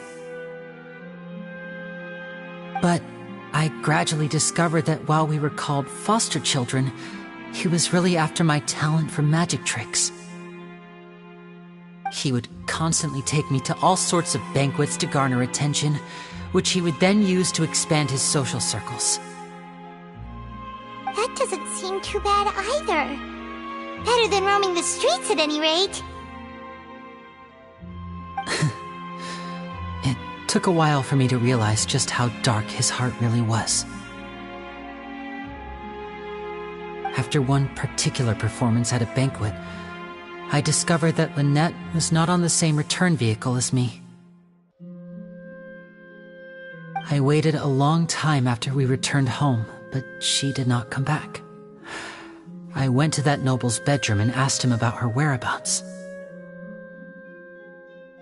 The answer he gave me was, she caught the eye of the most eminent person at the banquet, so I sent her over as a gift.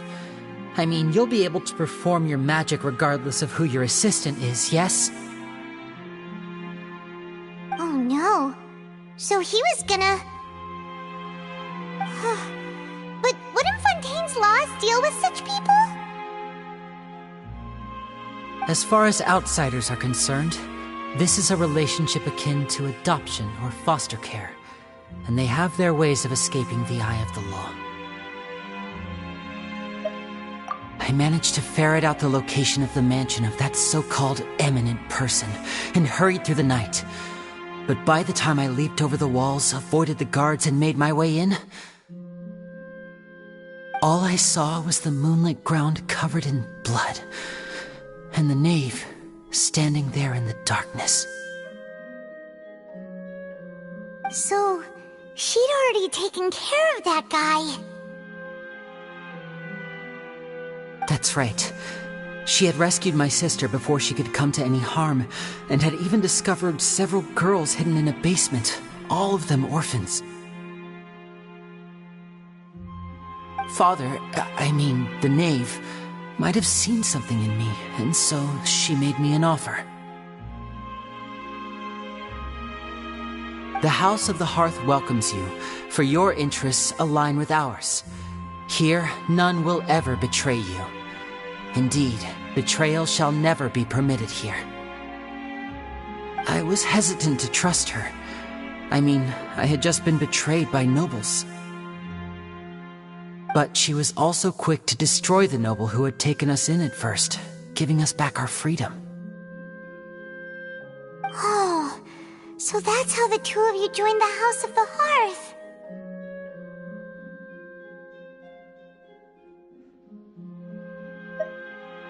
She has her own plans.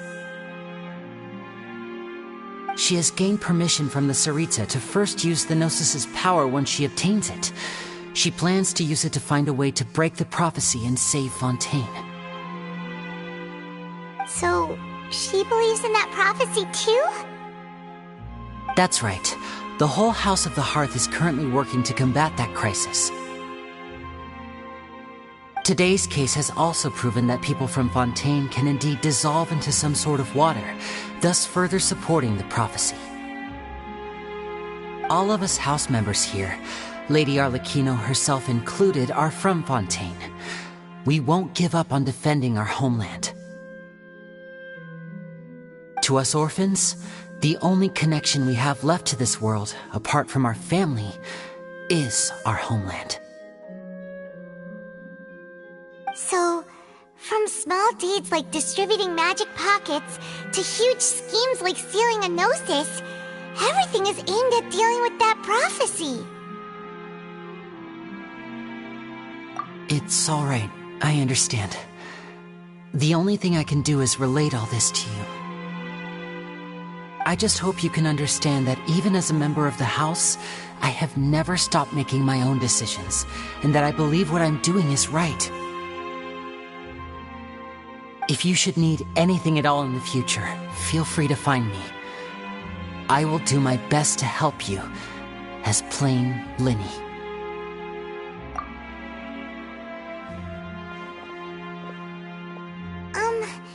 Bye, Linny!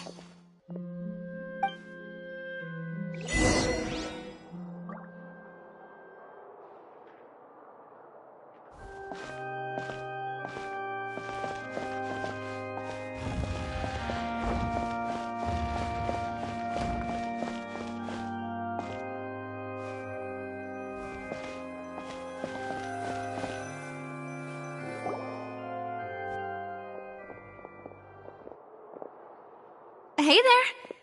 What was with the disappearing act you pulled right as the trial ended? Were you looking for us, Navia? Well, this whole thing isn't exactly over, is it? I do feel that we're getting closer to solving the serial disappearances case, though. Don't you think so, too? Huh? What's wrong, my dear partner?